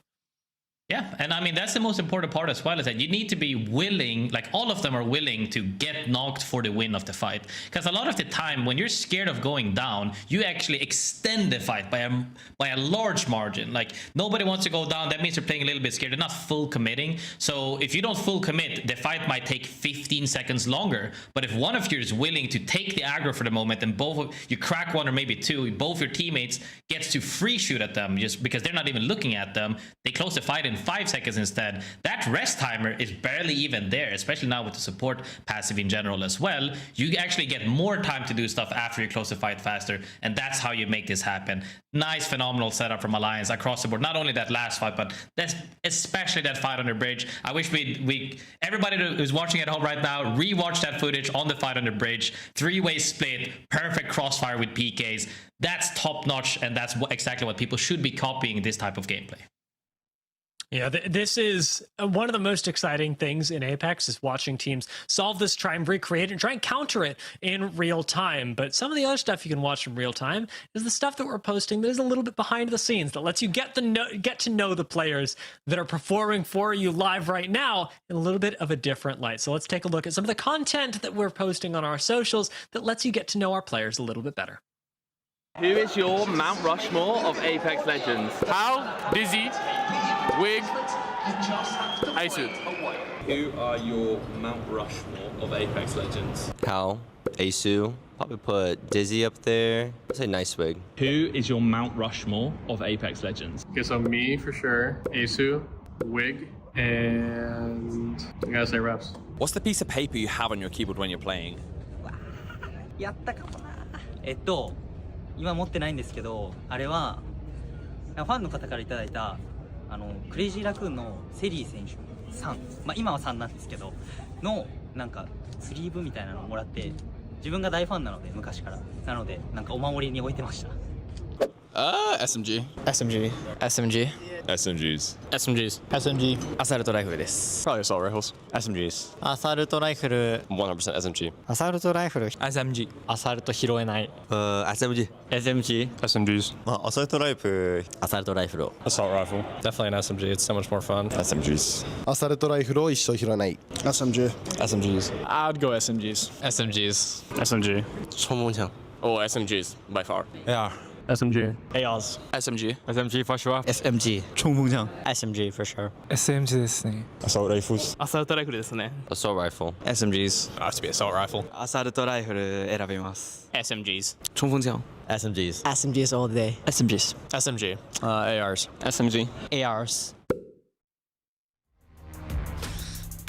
Oh, I got really invested in that. Do you want to do me a this or that? Graceful SMGs or ARs? My question was, do you mean like this has to go, or this is my preference? No, it's this is your preference. This is your preference. I like SMGs the most because one magging people, especially with R9, is so satisfying. But I also like Flatline. It's a tough pick. I would say SMG though, probably. Let me ask you a question. Is your answer the same if I do it? Which one has to go? No. No? No, it's not the same then. Then it would be AR instead, yeah. Okay, well, that's interesting psychologically. We can dive into that a little bit later. For right now, we're going to dive into some more Apex Legends. As was mentioned at the end of last game, Wraith now taken off the table, impacting, honestly, the entire lobby pretty significantly. You've got no truly efficient way to move a whole team from one place to another. And yes, I am aware the Pathfinder is still pickable. We'll probably see some Pathfinder picks tick up, but Pathfinder's not the monster that he was a whole year ago when we saw ziplines making people hyper tanky. He's still pretty good, but he's not moving a whole team with the consistency that he used to. Yeah, most definitely. I think also it impacts, I would say, definitely Alliance with Hakis on the Wraith right there. Maybe fighting prowess as well on certain teams that are having stronger Wraiths than normal. If you had not a subpar, but if you had like an average Wraith that didn't have as much experience as, let's just say, Hakis has been playing since pretty much day one, it might not impact you as much. But for other teams that have a stronger Wraith, they're more used to playing around it. It could be a hit to their overall team capacity, but we'll have to see. I don't know if we'll see as many Pathfinders. I don't know if people might even go for ALGS just because, but I think that it's going to be interesting nonetheless. Yeah, I'm definitely expecting our IGLs that like to get a little bit more mobile, that like to get into a fight in game 4, start to look towards Sparrow. Sparrow wasn't particularly high pick rate last game.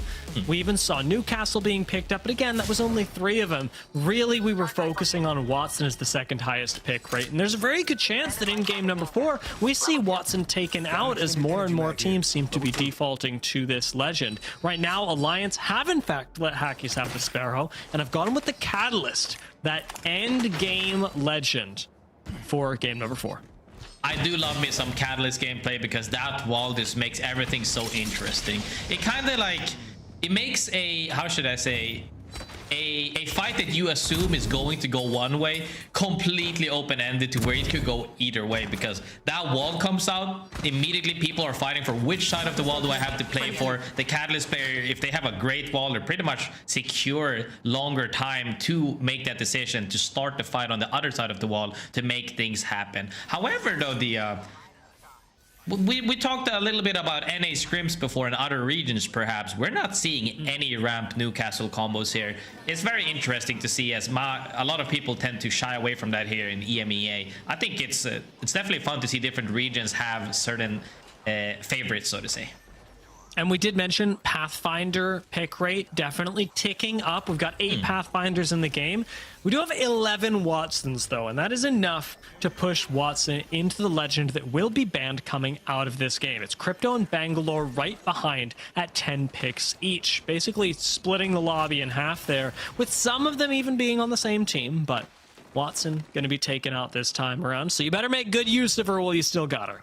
Most definitely. Zone, however, northwest side of the map, really like that. A little bit new scenery for the people that are used to seeing the same zones. Now it's all, dude, the zones today have been amazing. 10 out of 10. Whoever made the zones today, keep making kind of. That's so much fun to see different zones. As we see now, 07 stuck underneath a bridge here, getting EMP'd. Nice wall for the counterplay. However, doesn't have Q as he's getting swung by right here. Flower, miscount, making huge plays. Sampe on the opposite side of things with that pinch play. Gets the first down as Nasky tries to revive, getting chased down by Sampe. And 07 gets taken out immediately by Legion Gaming. And I want to say here, before hopefully nothing happens and they get a reset, Sampe, one of the players I'm looking for, because I actually had the opportunity to scrim with them and play with them. I think Sampe could be one of the up-and-coming players in the future, because when I played with him, very potent player, very good at constructive criticism, taking in information and willing to try stuff out, and has a great humility to him. I really hope to see Legion Gaming perform better than they have so far today, but there's no better way to start it than wiping a team off the rip. I mean, it is just like what we talked about 2 games ago, where a big part of what makes a team and a player great is over the long-term mindset, willingness to improve, and like you said, take criticism. So we can look forward to a lot from Legion, as they've already given us something to look forward to. A wipe on 07 that was pretty clean, to be honest, in our 4th game, and that's after you've already played quite a bit of Apex Legends, so it's clear that we're not seeing a lot of fatigue get to them either. Empire, however, picking up 1 kill on the way in. Nothing too crazy right now, but it is going to be a thorn in the side of FUL, who have to head out to Electro Dam to respawn. Well, SPS waste absolutely no time claiming the high ground. This is a pretty easy fight for them. What surprises me is that it's up against Killer Whales. Zeus goes down really quickly, and we see Killer Whales split up and sprint away. Yep, that was a clean execution on Zeus getting shredded. But now Bongo returns fire with the PK. 2 pumps, one of them hits Temuchi for about 60. Hits him with the pump. And Bongo almost, he makes it out there. He's looking to nade and climb as King perhaps is looking to gap close. He was running away, but he's coming back now. Looking to make it a 2v1, but Bongo should be resetting here if he could. Still opting for more damage to make sure, King, you gotta clean up for me. I actually managed to down 2 as he get the banner easily here, get the reset properly, and now they can look to reset perhaps before other teams are looking to come in. I mean, you clean up these kills for sure. Remember, there's no Alter, no Wraith, no ability to get everybody out. So now that Bongo's healed up, now that he's got a little bit of backup, that's 2 kills that he's managed to get for the team. 2 kills for the price of 1 is great. That was phenomenal. I'm pretty sure he 2-pumped 1 and 3-pumped the other guy. That was great. Yep. I like to see that movement. I like to see those PK shots. You know, some people argue PK is currently too strong. Same with charge rifle. I think perhaps it is, but a little bit of splash of new something fresh into it is fine, as long as we reel it back maybe, you know, a little bit quicker than normally. And if we're honest with ourselves, hasn't the PK always been a little busted? And isn't that what you like about it? You know, sometimes it doesn't hit, and that hurts. But when it hits, man oh man, does the PK feel like no other gun in Apex Legends. Really cool to see it put to use there. And FaZe Clan might be putting it to use, but Zane certainly won't be, as he's got RE45 ready to rock up on a squad. Another insane weapon right now. Straight out of Ballistic's personal collection. A little personal collection of the old man himself. I enjoy it indeed, but it was really strong after the nerf. People have been opting to pick up other weapons, actually. We've seen a lot more R9s today than RE45s, I think. We've also seen, you know, a lot of PKs. So those 2 weapons, R9 might be reigning supreme to comfort pick, but it's also really good. But PK, really strong. RE45, however, weak Q makes work out of it as he takes out Beamsy with a beam. So really, I mean, the fact that ZiPLina Mafia have been not only willing to take fights, but actually winning them with a Revenant since game number 3 is a completely different read on the meta. he still is running the devotion here. We've been talking about, I was surprised about the Rev, right? And then we talked about the devotion. He's still on devotion. Is he making it work? I think he is. To be honest, like, there's no way that you can look at, especially game number 3, and go, well, the devotion didn't work. Because devotion Revenant low-key saved them, got them 3 extra KP, and pushed them into a top 6, maybe top 5 scenario. I'm not remembering the numbers exactly. It was pretty crazy. Killer Whales Looks like they're making it up even further as they finally finish off SPS. That's how long this fight took to track down the final member. But Killer Whales, when they see you, when they want you, they will find you. They managed to get all 3 members of SPS. The offending squad who took down Zeus now out themselves. And Victor is still playing Spitfire. I'm not sure what we're seeing, but I enjoy it indeed. Spitfire, Devotion, right here, juicy. We also saw the Rev. Now, clean fight right there from Killer Whales for making that comeback, because they did lose 1 member first. Bongo actually gets the return fire and takes down 2 people with, I think, 5 PK shots. Was great right there. They get the reset, they get the team wipe, and now they have a side where there's only a few amount of teams, so they should be able to ease into the next zone, and then we'll see how it plays out, because I believe 4 teams are going to be on the same side of the southern side of the map. A real quick, Graceful, I want to confirm what you were talking about earlier as you were mentioning the RE45 versus the R99. We have seen the R99 get much more use than the RE45 today. 31 kills to 24, looking really good, and maybe looking pretty good for Citadel Gaming as we'll bring it back to live for a moment. Let's actually take a listen in with Citadel because they've been doing pretty well today. I want to hear what game plan they're cooking up. We're gonna have to go like far right side, I think, guys. Yeah, I think so too. You heal my armor remix because you got overheal. Yeah. Can we try and take you? Well. Yeah, crossing. Team flying. To the middle, but not on it, not on it, not on it, not on it. Yeah. We might want to go like wide right then. Yeah, everyone's coming into neon though. We should go, yeah. Let's try and go wide right. Only one, wait. Last go. Yes, yeah, last year, fine. Careful, I'm swerving to get a bonus. Oh no, that'll be good. Shut the building. Bridge. Really? Okay.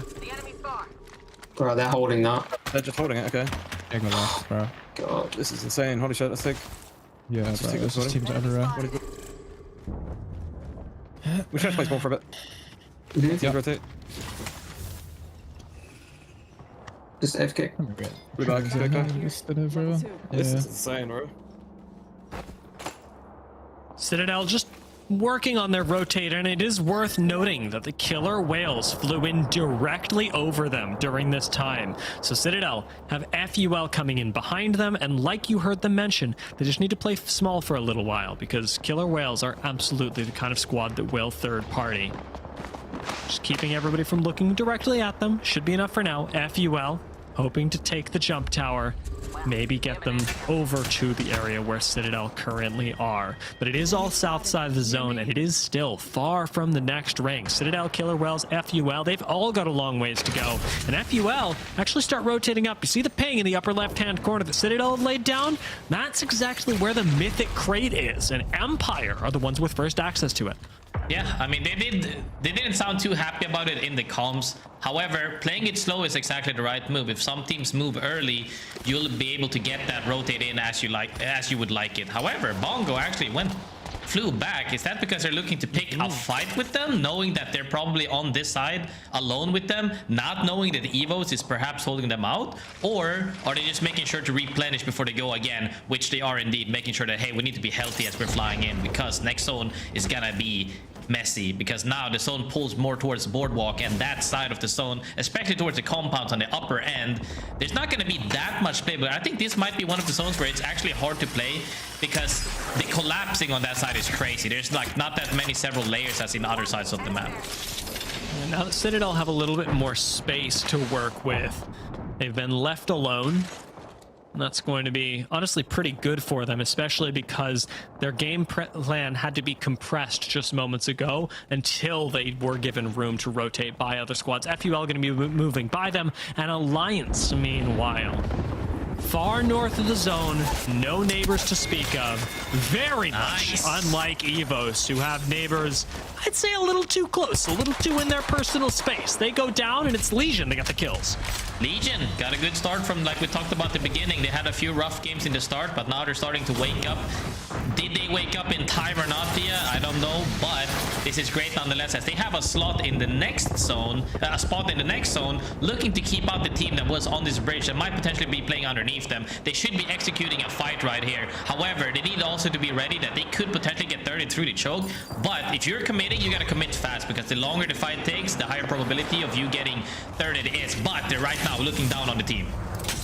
Yeah, this is the best case scenario. Legion have shown enough presence up on the bridge that now they get to fire down at everyone. And Empire, maybe a team that's being fired down on themselves, but it's on the other side of the map. Caught between ZiPLina Mafia and UAIM. Empire stabilizing a building. ZiPLina Mafia still looking for the kills, and UAIM getting aggressive as well. There's the Revenant. So you know that's ZiPLina Mafia. And another knock onto Empire in the building. That's right after a reset. UAIM just continuing the oppression with the G7 Scout Peacekeeper, even expending a nade. So you know UAIM really want these kills. It's not just about keeping the teams down. It's about escorting them safely from the lobby. This run-up, though, is huge as UAIM get pushed by Killer Whales from the back end. UAIM looked to third that fight as Empire Gaming got down and all, I believe third on the bottom four of the map almost, and now Killer Whales comes up from behind them from earlier from that evac play to making it through the choke, and now they're here to join the fray, are looking to get some kills here as UAIM immediately, all of a sudden from being on the edge, got into a pinch. Killer Whales, will they close on them or not? As we see King Victor right there on the rock with that Spitfire, can he make it work as Sanya returns fire with the RE45? I don't think he'll be able to get a knock here, but Sanya certainly does a good job of showing presence and reclaiming a little bit of height for the rest of the team. UAIM dips right back down to the low ground again. No clear way to move the team out, but a zip line is available. UAIM are running Pathfinder, and that might be their saving grace. FUL gonna go down, and King Victor swings on in. The Killer Whales want to finish off the squad. They don't have quite the angle on Sanya, and instead Victor will be traded down. So will Zeus, and it's up to Bongo once again. We've seen his Peacekeeper work miracles, but right now he sticks the res. We saw the opening down from King Victor with that Spitfire. Actually overextended right there when he could have just went for that thirst potentially. If not, let that happen. They just walk forward and gatekeep. Now they lost one of their players. As Citadel Gaming as well takes out Roadhouse in that building, gets the reset as the zone is about to move, but they're actually completely safe, so they're just chilling here, getting the full reset, not getting thirded. Huge fights are happening all around the map as Alliance as well in the kill feed right now, fighting Empire, and we're seeing two Flyte join in as well. Collapsing happening everywhere. It is crazy to see how Citadel have recovered their game plan now so much cleaner when other teams like Empire are having such a difficult time. Legion get taken down, and it's take Flyte, interestingly having picked up the Gibraltar for this game, that move themselves into the top 10 squads. A reminder that as all this is happening towards the south end of the zone, as we are getting so many teams running into each other and expiring so quickly, that it's Alliance on the north end of the zone that have no neighbors, that have been waiting for the game to come to them, and that is after winning the last one. Most definitely. However, there are playable areas around the bridge that they're playing on top of. Alliance right now looking to secure their spot on top of the bridge. They're able to play whichever layer they want to, but can they hold it out from other teams making the play for that bridge? We'll have to see, because there are at least 1, 2, 3, 4, 5 teams outside of the zone, 6 potentially looking to take spots in this zone. Next upcoming zone, will Alliance be able to keep them out or not? We'll have to see as Bongo goes down to the zone as well. Flyte, one of the teams taking a fight right now here with the Gibraltar on top of Fuda as ONIC goes down. Luxor Zone still fighting for their lives here as they trade. Endorse gets eliminated as they only lose one and get the rest, I believe, in that bubble even. The trade did get me nervous, but Endorse was just a two-person squad, so it was a nice trade. Citadel, however, starting to move up once again onto the Killer Whales, this time playing around the Newcastle shield. Zuni's gonna go down, and it's just Zeus left. Peacekeeper pump not gonna connect this time. Through the knockdown shield, Kaisha whiffs one more time, but secures the kill in the end. Too close for comfort. The Killer Whales do go down, but now a push onto Citadel Gaming. The fight is taking too long, and take Flyte want to escort them from the lobby. Kaisha gonna be chased down. Can't easily be followed up this zip line, and so we'll see a little bit more time be taken. Kaisha lives for a second more before Citadel Gaming go down. Huge 3P there from Flyte. After closing out that fight right there, getting the reset, immediately 3Ps the fight right here. Even though it's just 1 KP, that's 1 team taken out of the equation to making that rotate a lot easier as they're playing on the far east side of the map right now, near the rim of that high ground. And now we see Pash and SGP2 in the same building. FaZe Clan and cybercats as well moving in from the same side. As Flyte fighting Alliance right now for that northeast side, gets it down, but I don't believe they're gonna full send it. They're just making sure that, hey, this is our space, please don't look at us, as Alliance is resetting. The early 2v3 really inspired Take Flight with a lot of confidence. You've seen them push multiple squads now and at just the right times, but it just takes one fight that doesn't go their way to really put this spot in a difficult position, especially given how low ground they are. Alliance know that this is a squad that can be annoying in the end game, but they also can't overextend to finish this, and that is the weakness of Alliance's spot right now. In as much as it gave them safety during the mid game, it now lacks the ability to really make plays. If you look at the zone in the top left corner on your screen as well, you saw that the one of the buildings corner was actually in the next zone, which is terrifying nonetheless. But above Flyte is a small little, what should I say, open closet, small little hub, little portion, small selection of walls right there. Not really super safe to play because you can get shot out. Even if you manage to place walls and gens, you can still get shot out from other side. However, Flyte looking really promising to make plays, but nobody's really gonna be contesting Alliance as this zone slowly walks in and closes. Unless they get EMP'd and immediately like punished, they're gonna be fighting like in a straight 3v3 here, and Flyte right now getting that crossfire essentially as Alliance is looking to step up on them with the Q of the Newcastle and running into their bubble. Newcastle and Gibraltar, the best jiggle peekers in the game, and Unlucky knows exactly what to do in that situation. Take Flight, get pushed out of the low ground. It is just Luxor hiding underneath the, I'm gonna go with the word gazebo for this one, but oh my god, we're sending Alliance. That's one down. Unlucky's gonna fall immediately after, and this is an animals play from Shex. Passion gonna go down. Denze sends it to finish the fight, but Effect seemingly invincible, and all these knockdown shields lands another pump before going down. SJP2 making a quick recovery after an insane play on the low ground. Cybercats fight for the gazebo, and it's Zane on FaZe that has taken the majority of the damage. Ranches has to drop down. Cybercats play low and slow, getting Elonzi back into the game, but now FaZe, they've got Cybercats in their sights. Ranches swings to finish off Zane. Maybe FaZe have gone a step too far. Ranches gets finished off as he tries to climb the stairs. SS11 tries the same, but the low to high ground disparity makes things very difficult for Cybercats, and they drop down. How do they get up? I don't know. That's a problem for future Cybercats. I hope that they have an evac, because otherwise it's going to be a tough time here as SGP2 cleans up FaZe on top, as they were only down to 2 people, I believe, as they try to reset right there. Flyte still alive, down to one last member right there, trying to make as many points as he can through placement potentially, as Ranches runs in with the zone of pretty much one tick of the zone. FaZe Clan gets eliminated, Cats also now eliminated, and Flyte ratted to top 2D. I mean, well played from Flyte, but SJP2 with the unhinged send on to Alliance secured this game way before the last zone started closing. That was a incredibly timed and very risky send to take onto the low ground with multiple other squads in the area, but it's that kind of risk that other squads weren't willing to take that ultimately got SJP2 the victory. Was it SJP2 that sent them down into the pit first? I thought it could have been some other team perhaps, but regardless, definitely whichever team sent it down on the lines right there, because they heard the gunshots from the fight on Flyte earlier, right? They just sent it hoping for the absolute best. The huge collapse happened from several teams there.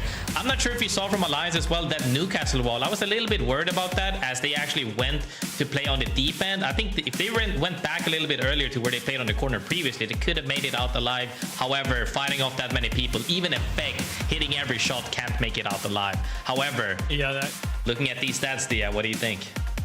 I mean, there's only so much you can do when there are teams like Take Flight and SJP2 that are willing to send you like this. I think Take Flight's initiative during this game was incredible. Ended up getting them 6 kills, and really the damage out of these two squads is very, very close. Their play style very, very similar. I think the really only difference is that, well, at the end, Take Flight were the ones that got sent by Alliance. SJP2 were the ones that started being able to run at people in the late game. It really was Take Flight that ran the mid game instead. Yeah, most definitely. It's fun to see all of these teams take their moment in the game. Like they got that one opportunity and they took it. Take Flight was looking for fights. SJP2, once they cleaned up that pit essentially and then took up on the high ground, they just made sure that, hey, we're gonna close out this game and get as many KP as we could, and that's just solid. like I always say, like at the end of the day, when you want to win a LAN, you got to be able to close out games. And even if you don't get high KP amount, as long as you make it to 50 and then you close it out with even a six kill game, like it's enough to take it home. So that's a great start. Yeah, this was a stellar game out of SJP2. I really liked the way that we saw Alliance navigate the mid game, and it's even better to see squads being able to clap back at that in the later stages of the game as we approach that last zone and as we approach the last game, Graceful. We've got one more, so we are going to go to a quick break, and we will be right back with the last game of EMEA ALGS.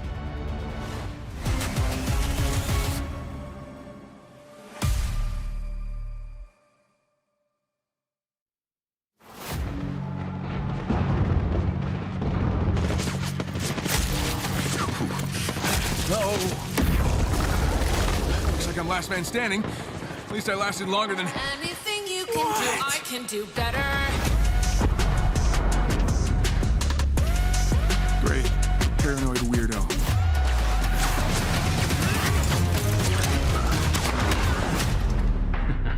Try and keep up, old man.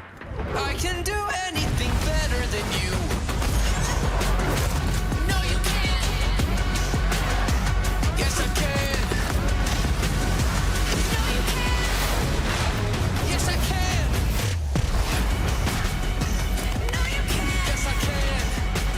Yes, I can. Hey, Max, you the boys koalas? Bring it on, you clog, Danny.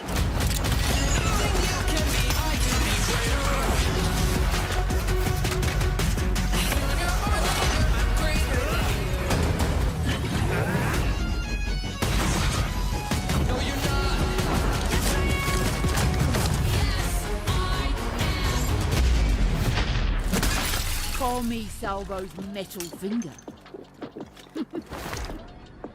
Always the straight FaZe pilot. Have some fun. Worry not. I will enjoy this.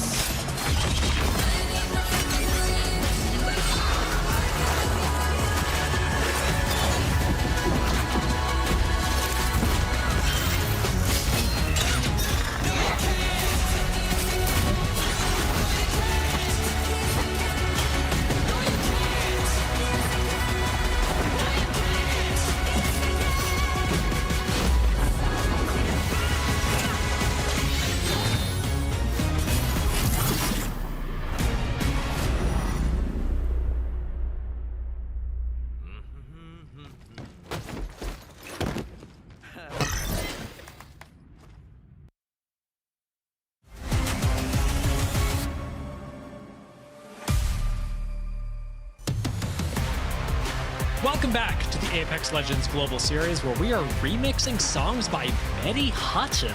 I knew that song from somewhere, and I Googled it and was like, wow, this song is ages old. Sorry. For those of you who are watching the trailer, if you just come back after the break and you have no idea what I'm talking about, don't worry about it. We're about to get into Game 6 of the first day in Split 2 of the EMEA ALGS. Let's take a look at the final circle from last game, where we had a pretty crazy win. SJP2 playing this quite well, Graceful. Most definitely. The crazy part was before this scene right here, they've been fighting to keep that height. And once they got that side, right now they own pretty much 60% of the zone. They just need to make sure to close out the game. And they're not really contested, as the only people that are coming up from the zone is Cats, and they're on 1 HP, and one of them doesn't even make it up. And then it came down to that solo from Flyte. But what took them to this point eventually is where we needed to look at. They fought for the compound before that. They fought for height and clean up the pit. Those are the proactiveness, like the proactive plays we need to see out of these teams, because that will move them up to a total of top 5. And I think nobody is sad with top 5. However, it's not over yet. We still got one more game to go. But that's speaking from the top end. When we're looking at, I would say, below 20 points, it's make or break it. You need to throw a haymaker at this point, because there's no longer the warm-up phase. It's literally do or die right now for this day, of course, not the whole season. And it's weird how that comes together, right? Because yes, it's do or die for today. And that seems like, oh, we can compartmentalize that. But it's really going to matter when it comes to your points overall. And your points overall are going to contribute to your champs standings. And your champs and your overall regional standings at the end of the split are going to contribute to the champs points you get out of this split. So while it is compartmentalized into this day, every game really counts, because even jumping from 10th or 11th to 4th or 5th is going to make a massive difference when you're compared to other squads at the end of the double round robin.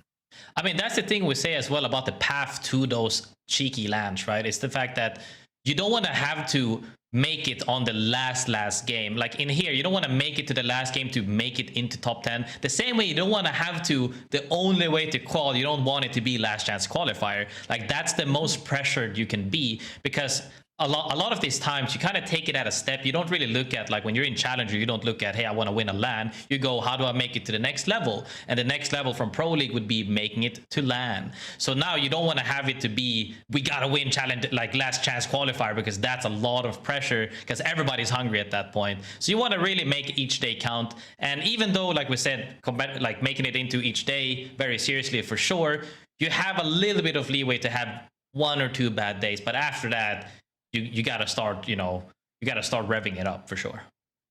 Yeah, and there are teams that should be expecting to do better on E-District that can push themselves up in the leaderboards a little bit. Cybercats actually really notable, as they had a really good day up until now, and were one of our few teams to prioritize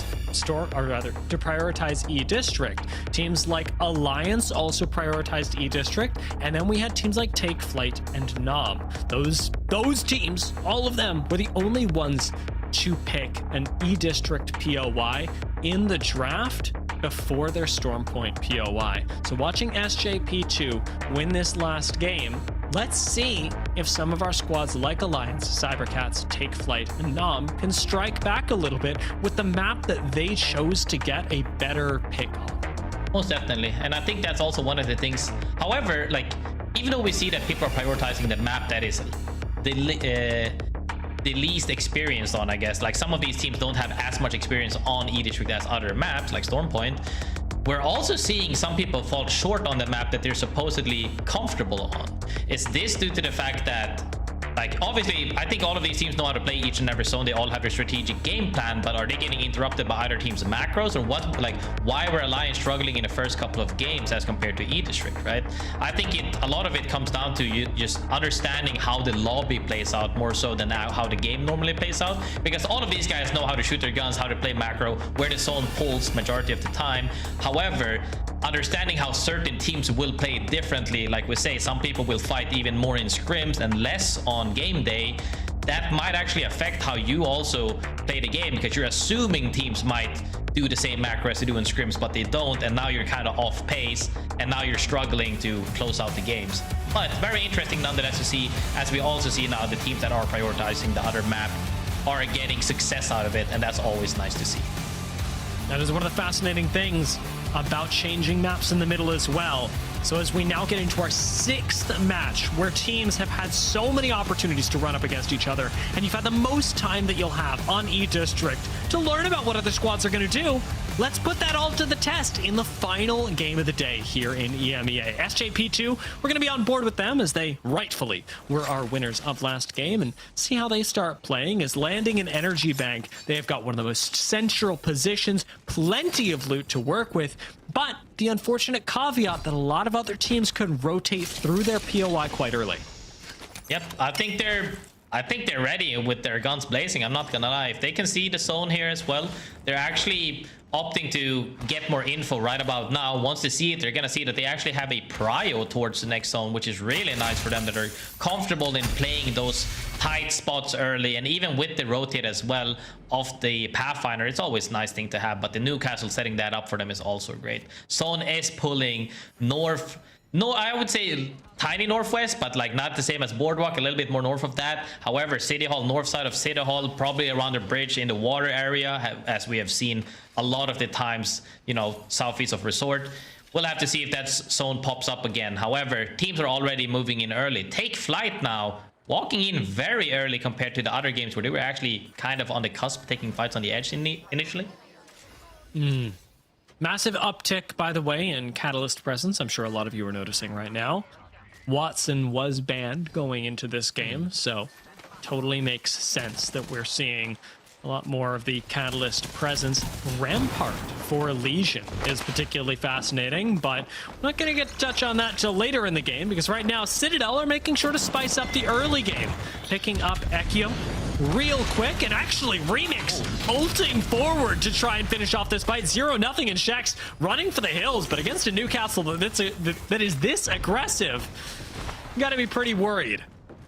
I'm not gonna lie, I want to know Newcastle's squat setup, because he just jumped so far as he's chasing him down. And right there, we saw the potential of RE45. He just evaporated pretty much from those shots, and that was nice to see. However, like we said before, R9 has been the most played weapon today, I believe you said, and RE45 still seeing play, but not nearly there for every player, as people have been opting for the R9 and PK. Interesting, so to say. Maybe the nerf was... Do you think the nerf was good enough, or do you think the weapon is still a bit too strong? What is your opinion, Dia?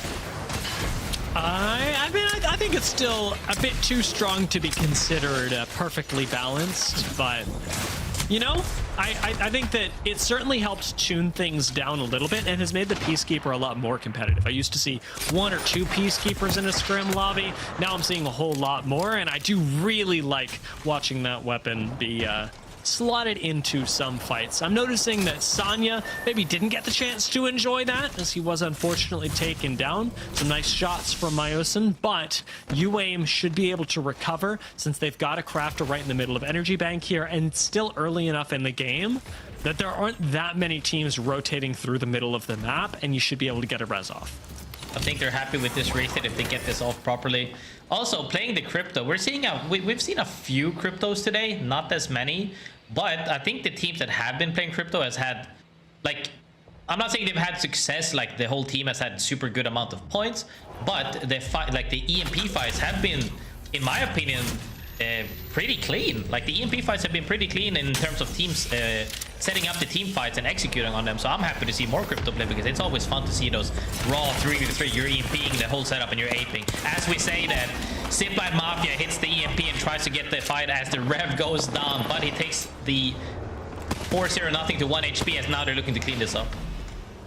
So speaking of aping, ZiPLina Mafia guaranteed to do that. That is the execution of Passion, and notice that that's 3 KP picked up by ZiPLina Mafia. So Passion got the reset, Shex got them all the way to the edge of the map, back into the game, and then ZiPLina Mafia come in to clean it up. That is a rough way to go out, especially for Passion, who did want to pick up a little momentum. I will say, to their credit, they are still working on gelling a little bit, especially with the pickup of Shex into the split.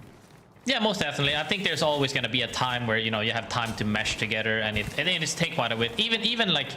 Even if you were to scrim for 2 months straight, once you're on Pro League Day, it's still a little bit different. Like, you still need to get those reps in on the actual game days to completely be on the same page, right?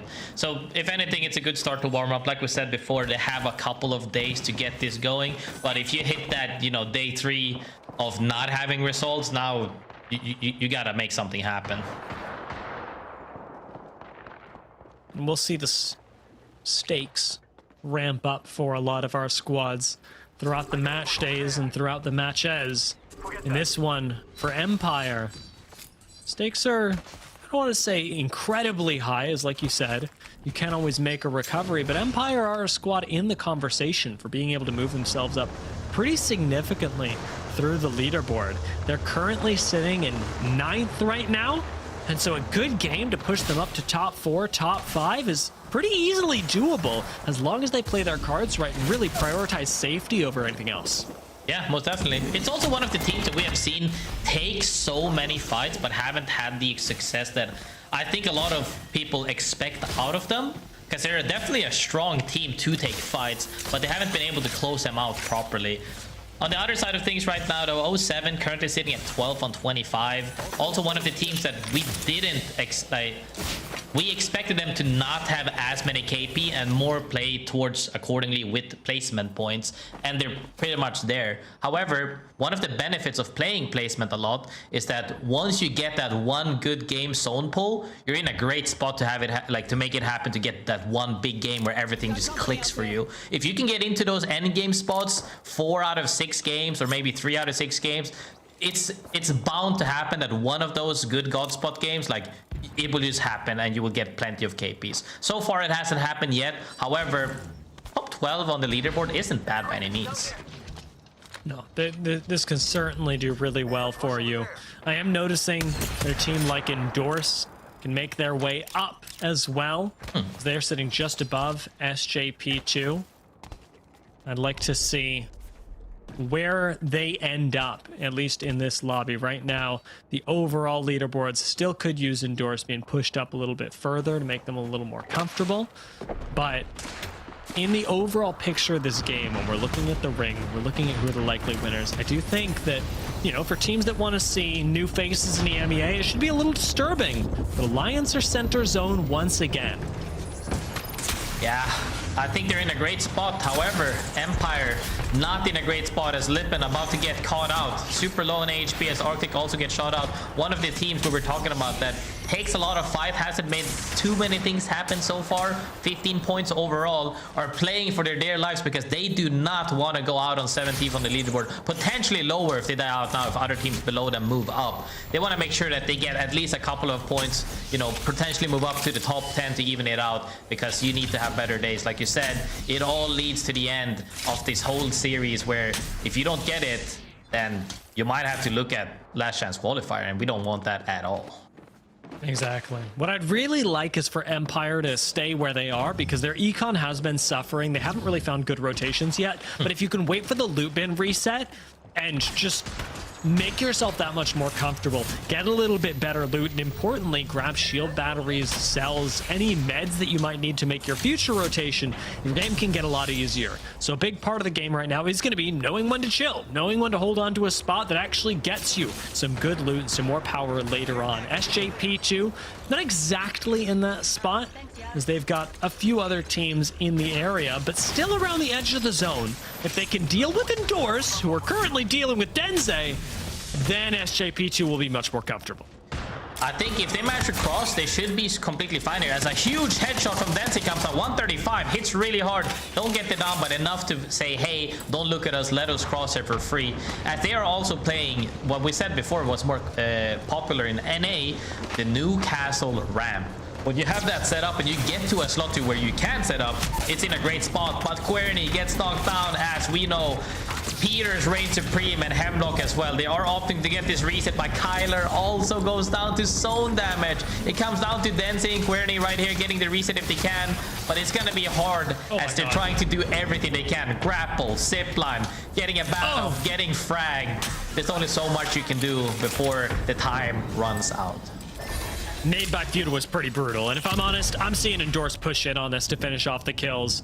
We are going to get a reset, and I use that with a big asterisk on it. I'm sure you can hear the cringe in my voice right now, because SJP2 technically respawning here is far from a guarantee that they will make it into the end zone, or that they are even safe for the next minute and 30 seconds. Endorse extended into the zone to try and finish them off, but once SJP2 emerged from the other side of this ring where they've got a respawn, they're heading right into SPS. Yep, and SPS is holding both ways. So honestly, this could work in a great timing for either teams. If Endorse shows up first, SPS might rotate to hold them out, leading to SJP2 coming in late. However, if SJP2 show up first, then Endorse might be able to rotate it in. As I say that right now, SPS flew past into a spot, actually. Super good spot potentially here underneath cybercats, looking to make sure they stabilize for the moment with their double defensive characters, and it seems like that is the case, as right now we're seeing the kill feed as well. Empire is going down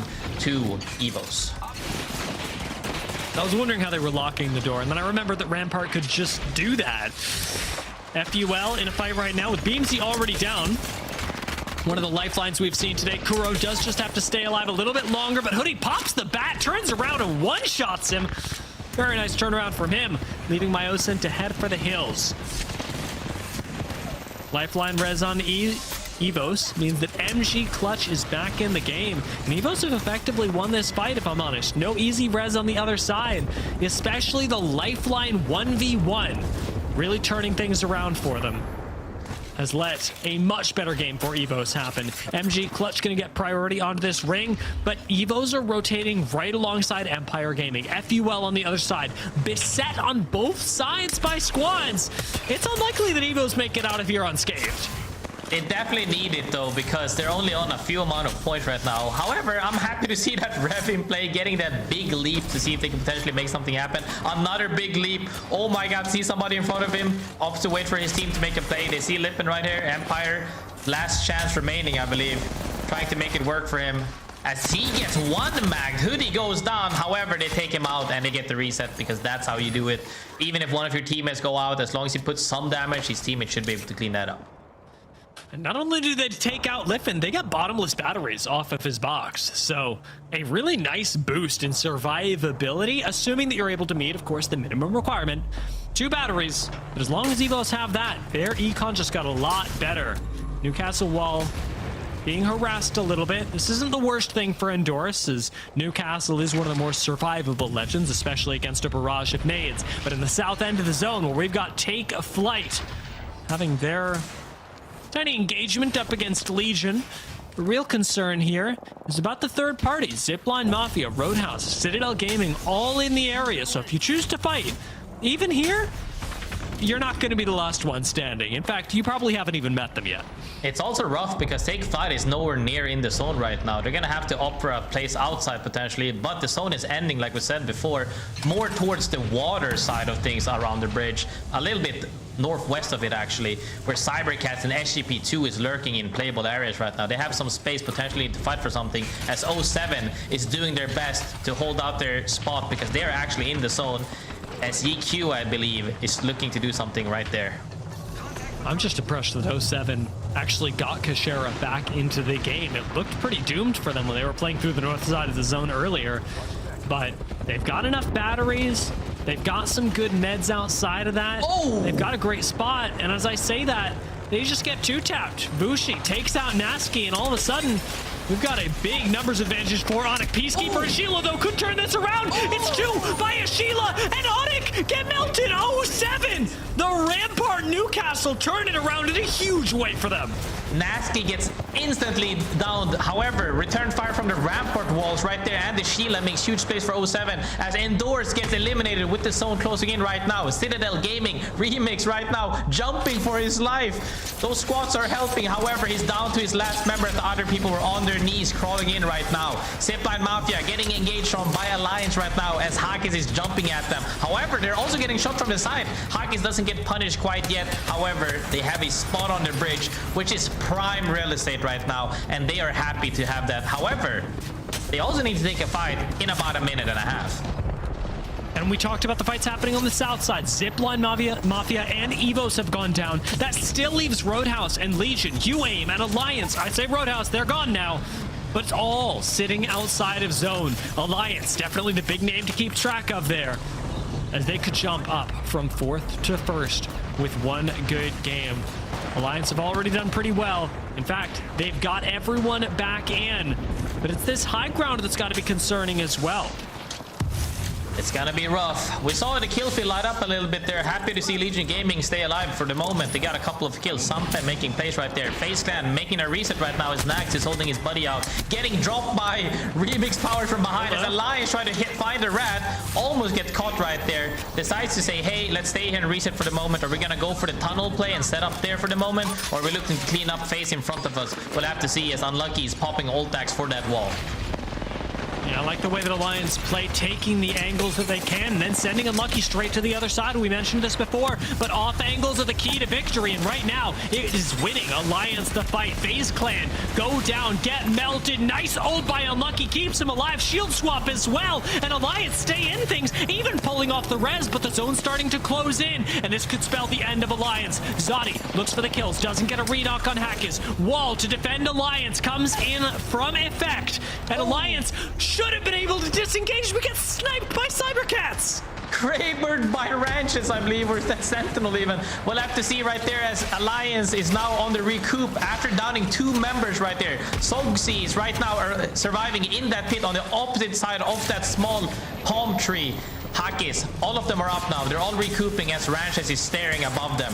Kyler lighting up the kill feed with the Peter as well, as now there's still Alliance is still not safe in the zone. They still need to move in quite a little bit. However, team behind them on the bridge as well, I believe, is shooting at them from the back as Miscom takes out Hakis. Wrench is the big difference maker here.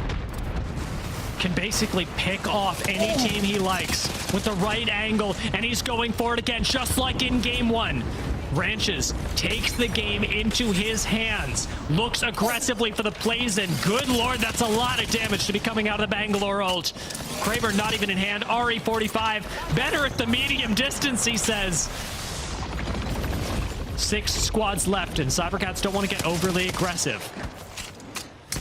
I mean, it is phenomenal the way he's playing, taking side angles right there. Would have been nice to see another Kraber shot. However, Effect actually down somebody with a frag, and then his weapon right now is taking fire with the Hemlock, hitting so many shots. Even though it was a little bit on the down player as well, potentially, he's also giving them that time to breathe for the moment. He sees more players, but they need to make sure that they get this reset. They're looking to get Hakis back into the action, and if they don't get inted here by any team that sees this res, they actually might have a chance to clean something up. But Cats right now, cybercats, are just owning the zone. They have so much space on this circle, and they're just shooting at absolutely everybody, forcing everybody else to fight as they're just taking shots at fish in a barrel. I mean, Effect is doing so much that his team is able to hit a reset and barely be shot at. I mean, even Ranches, who we're complimenting, doesn't have the time to get an angle. Hakis gets re-looted, gets ready to take an end game fight, and it's one that they'll be participating in. Not if Ranches has anything to say about it, though. 150 to the dome, and he backs off immediately. Cybercats playing together right now, especially with SJP2 right next door to them. Cybercats cannot afford to lose a single member. A Kraber Collat in the corner would go crazy, but Ranches isn't looking for it just yet. Instead, knowing that Alliance on the low ground are yet another team that could threaten the victory. Nice shots though with the RE45. Before right there they got Hakis down with the Kraber shot, but now they're in a stalemate almost here with that wall coming up as Alliance is looking to poke their heads out and say, hey, you guys shot at us, we're gonna shoot back at you guys. However, while they were doing that, they got surrounded by 07 as Nasky takes out 2 members of Alliance. It takes all of them out now. Cybercats as well helps that out as 2 teams are playing for top and 1 team is playing for bottom. 3 squads left, looking in a great spot right now. Cybercats are doing so well, just pressuring SJP2 into a corner, keeping their moves to a minimum, but 07 have slain Alliance already. Can they come up and take this victory away from Cybercats? SS11 almost overcommits, but now SJP2 are forced down onto the low ground right next door to 07. This is the perfect sandwich for Cybercats. 07 playing patiently in the corner. Will they be forced into the zone? This is the big question, is what does the zone force you to do? Kearney gets forced into Cybercats. It's Cybercats that are getting melted by SJP2, and you know what that means? It means 07 are coming in for the victory. Peacekeepers out, Ilonzi down, and 07 take the win in game 6.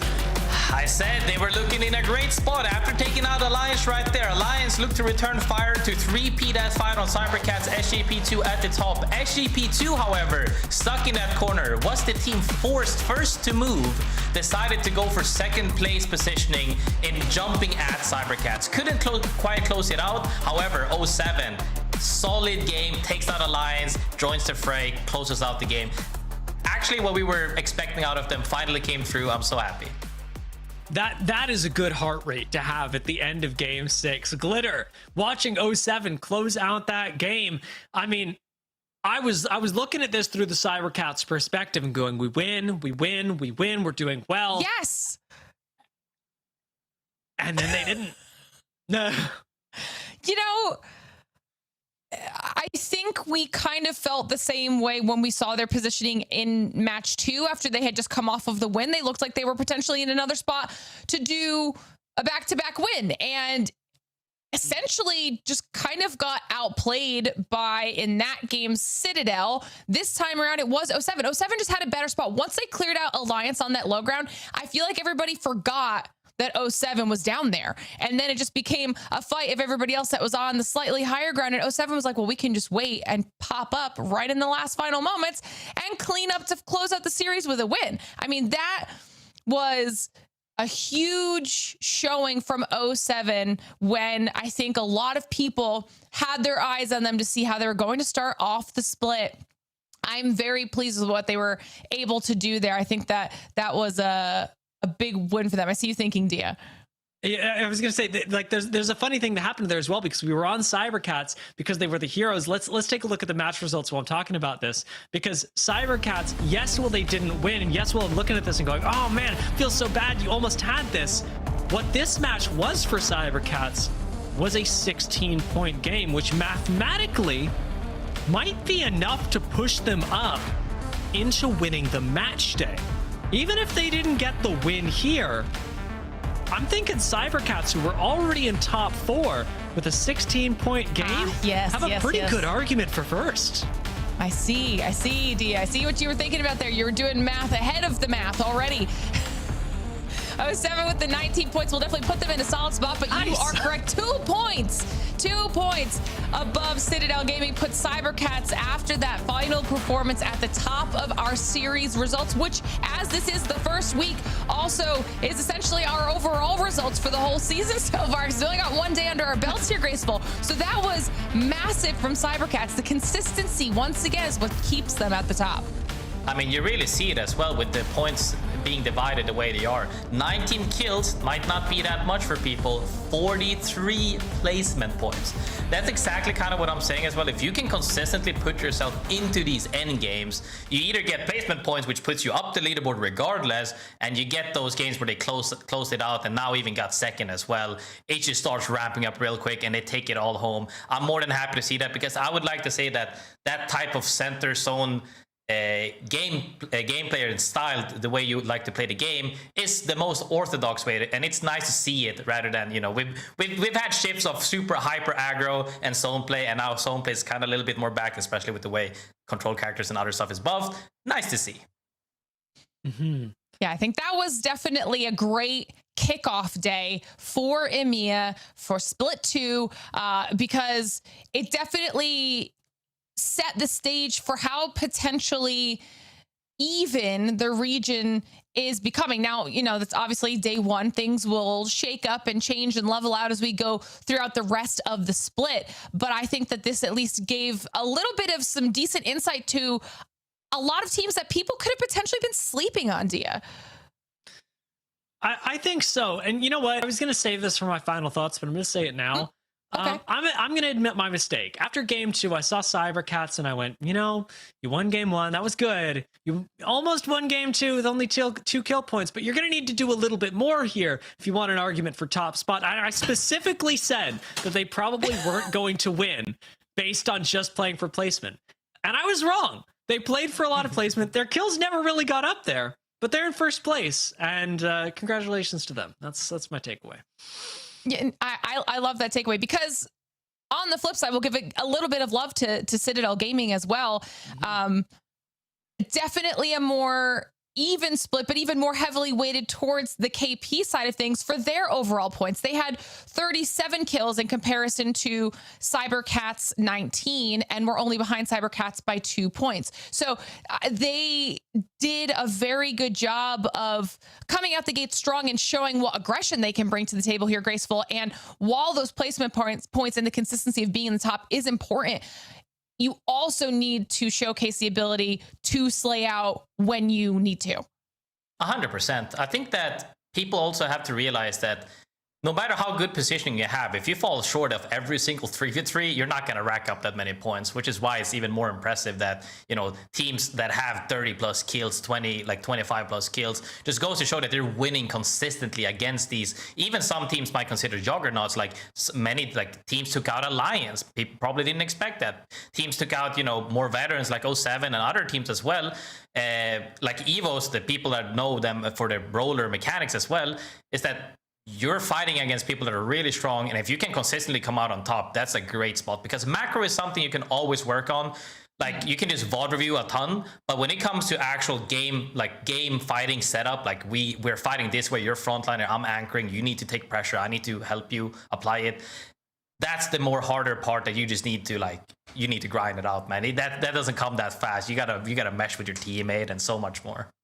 Absolutely. Absolutely. And, you know, if we're giving a little bit of love to Citadel Gaming, I think that means it's probably a good time to check in with our Sony in-zone kill leader race, because our kill leader for the day is Zuni. After an insane performance from the trio, it is Zuni who is at the top of the leaderboard. I mean, this is impressive for the team deal. Once again, showcasing just how strong of a day they had. And a really big part of that was what you and I talked about earlier, Graceful, was this team makeup. The fact that every piece is so, I want to say, stylistically meant to support each other. We talked about Kaisha being the anchor for the team and Zuni being the one that's meant to open up these plays. We really see it pay off for Citadel Gaming, and I think the way that they've organized themselves as to how they want to approach team fights during the split and how they're able to execute that in all these games, it clearly worked out. I mean, Zuni being on top of the leaderboard is a big victory to achieve, especially when it comes alongside the second place finish overall.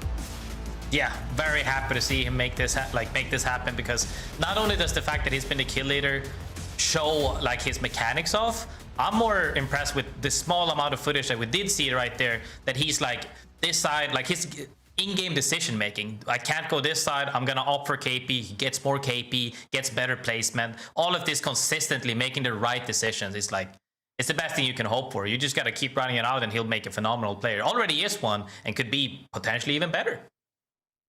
All right, well, we've gotten an opportunity to highlight our kill leader with our Sony in-zone kill leader race. Now let's highlight our team that won. Okay, we talked about him a bunch. Cybercats by 2 points are your winner for today, which means we have Alonzi ready to hang out with us and chat for our post-series interview. Alonzi, welcome. Congrats. Hello, guys. Thank you.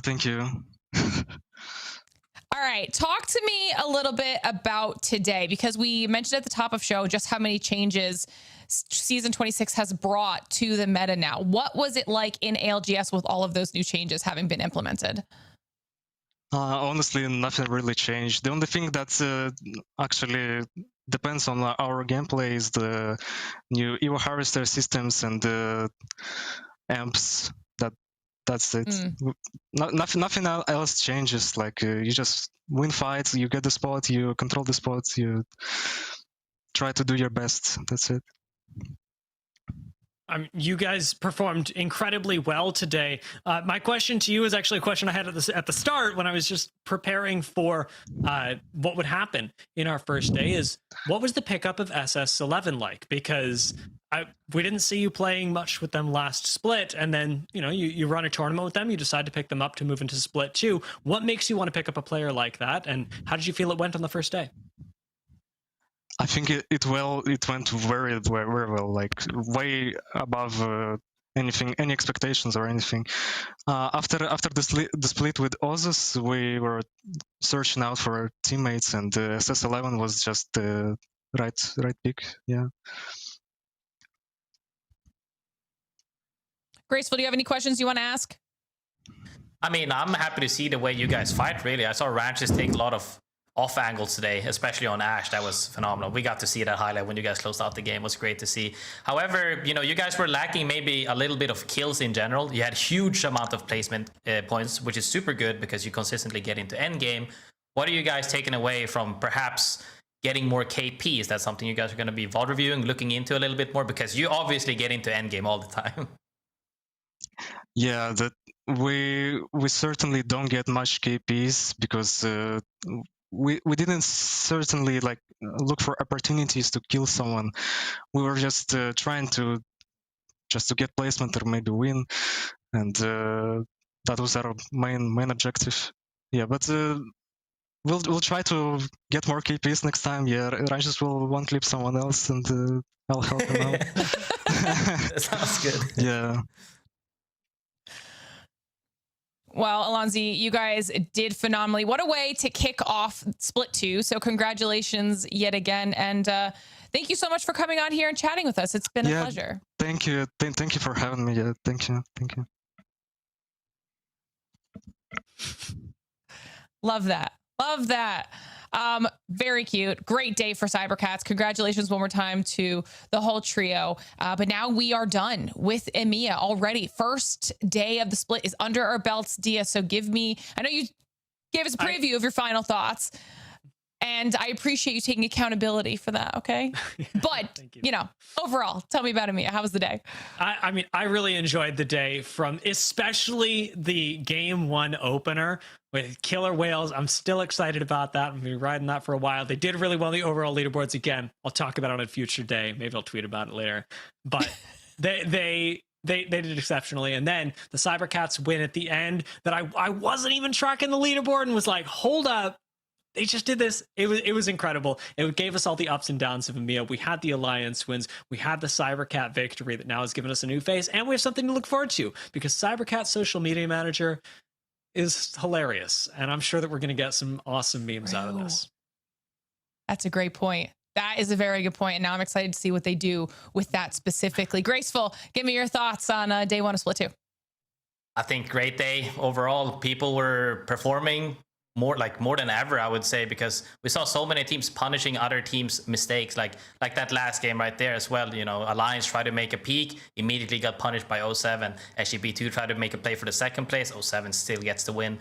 Cybercats winning the whole day by playing consistently. I feel like we've seen all of these different types of play styles and teams having their own personalities and unique individualities. And it's so refreshing to see, because we're just no longer stuck in the same one, like we like to say, old goats IGL. We're just stuck. Everybody's popping off. Everybody has opportunity. Even everybody at home, sign up for Challenger Circuit, sign up and make it there.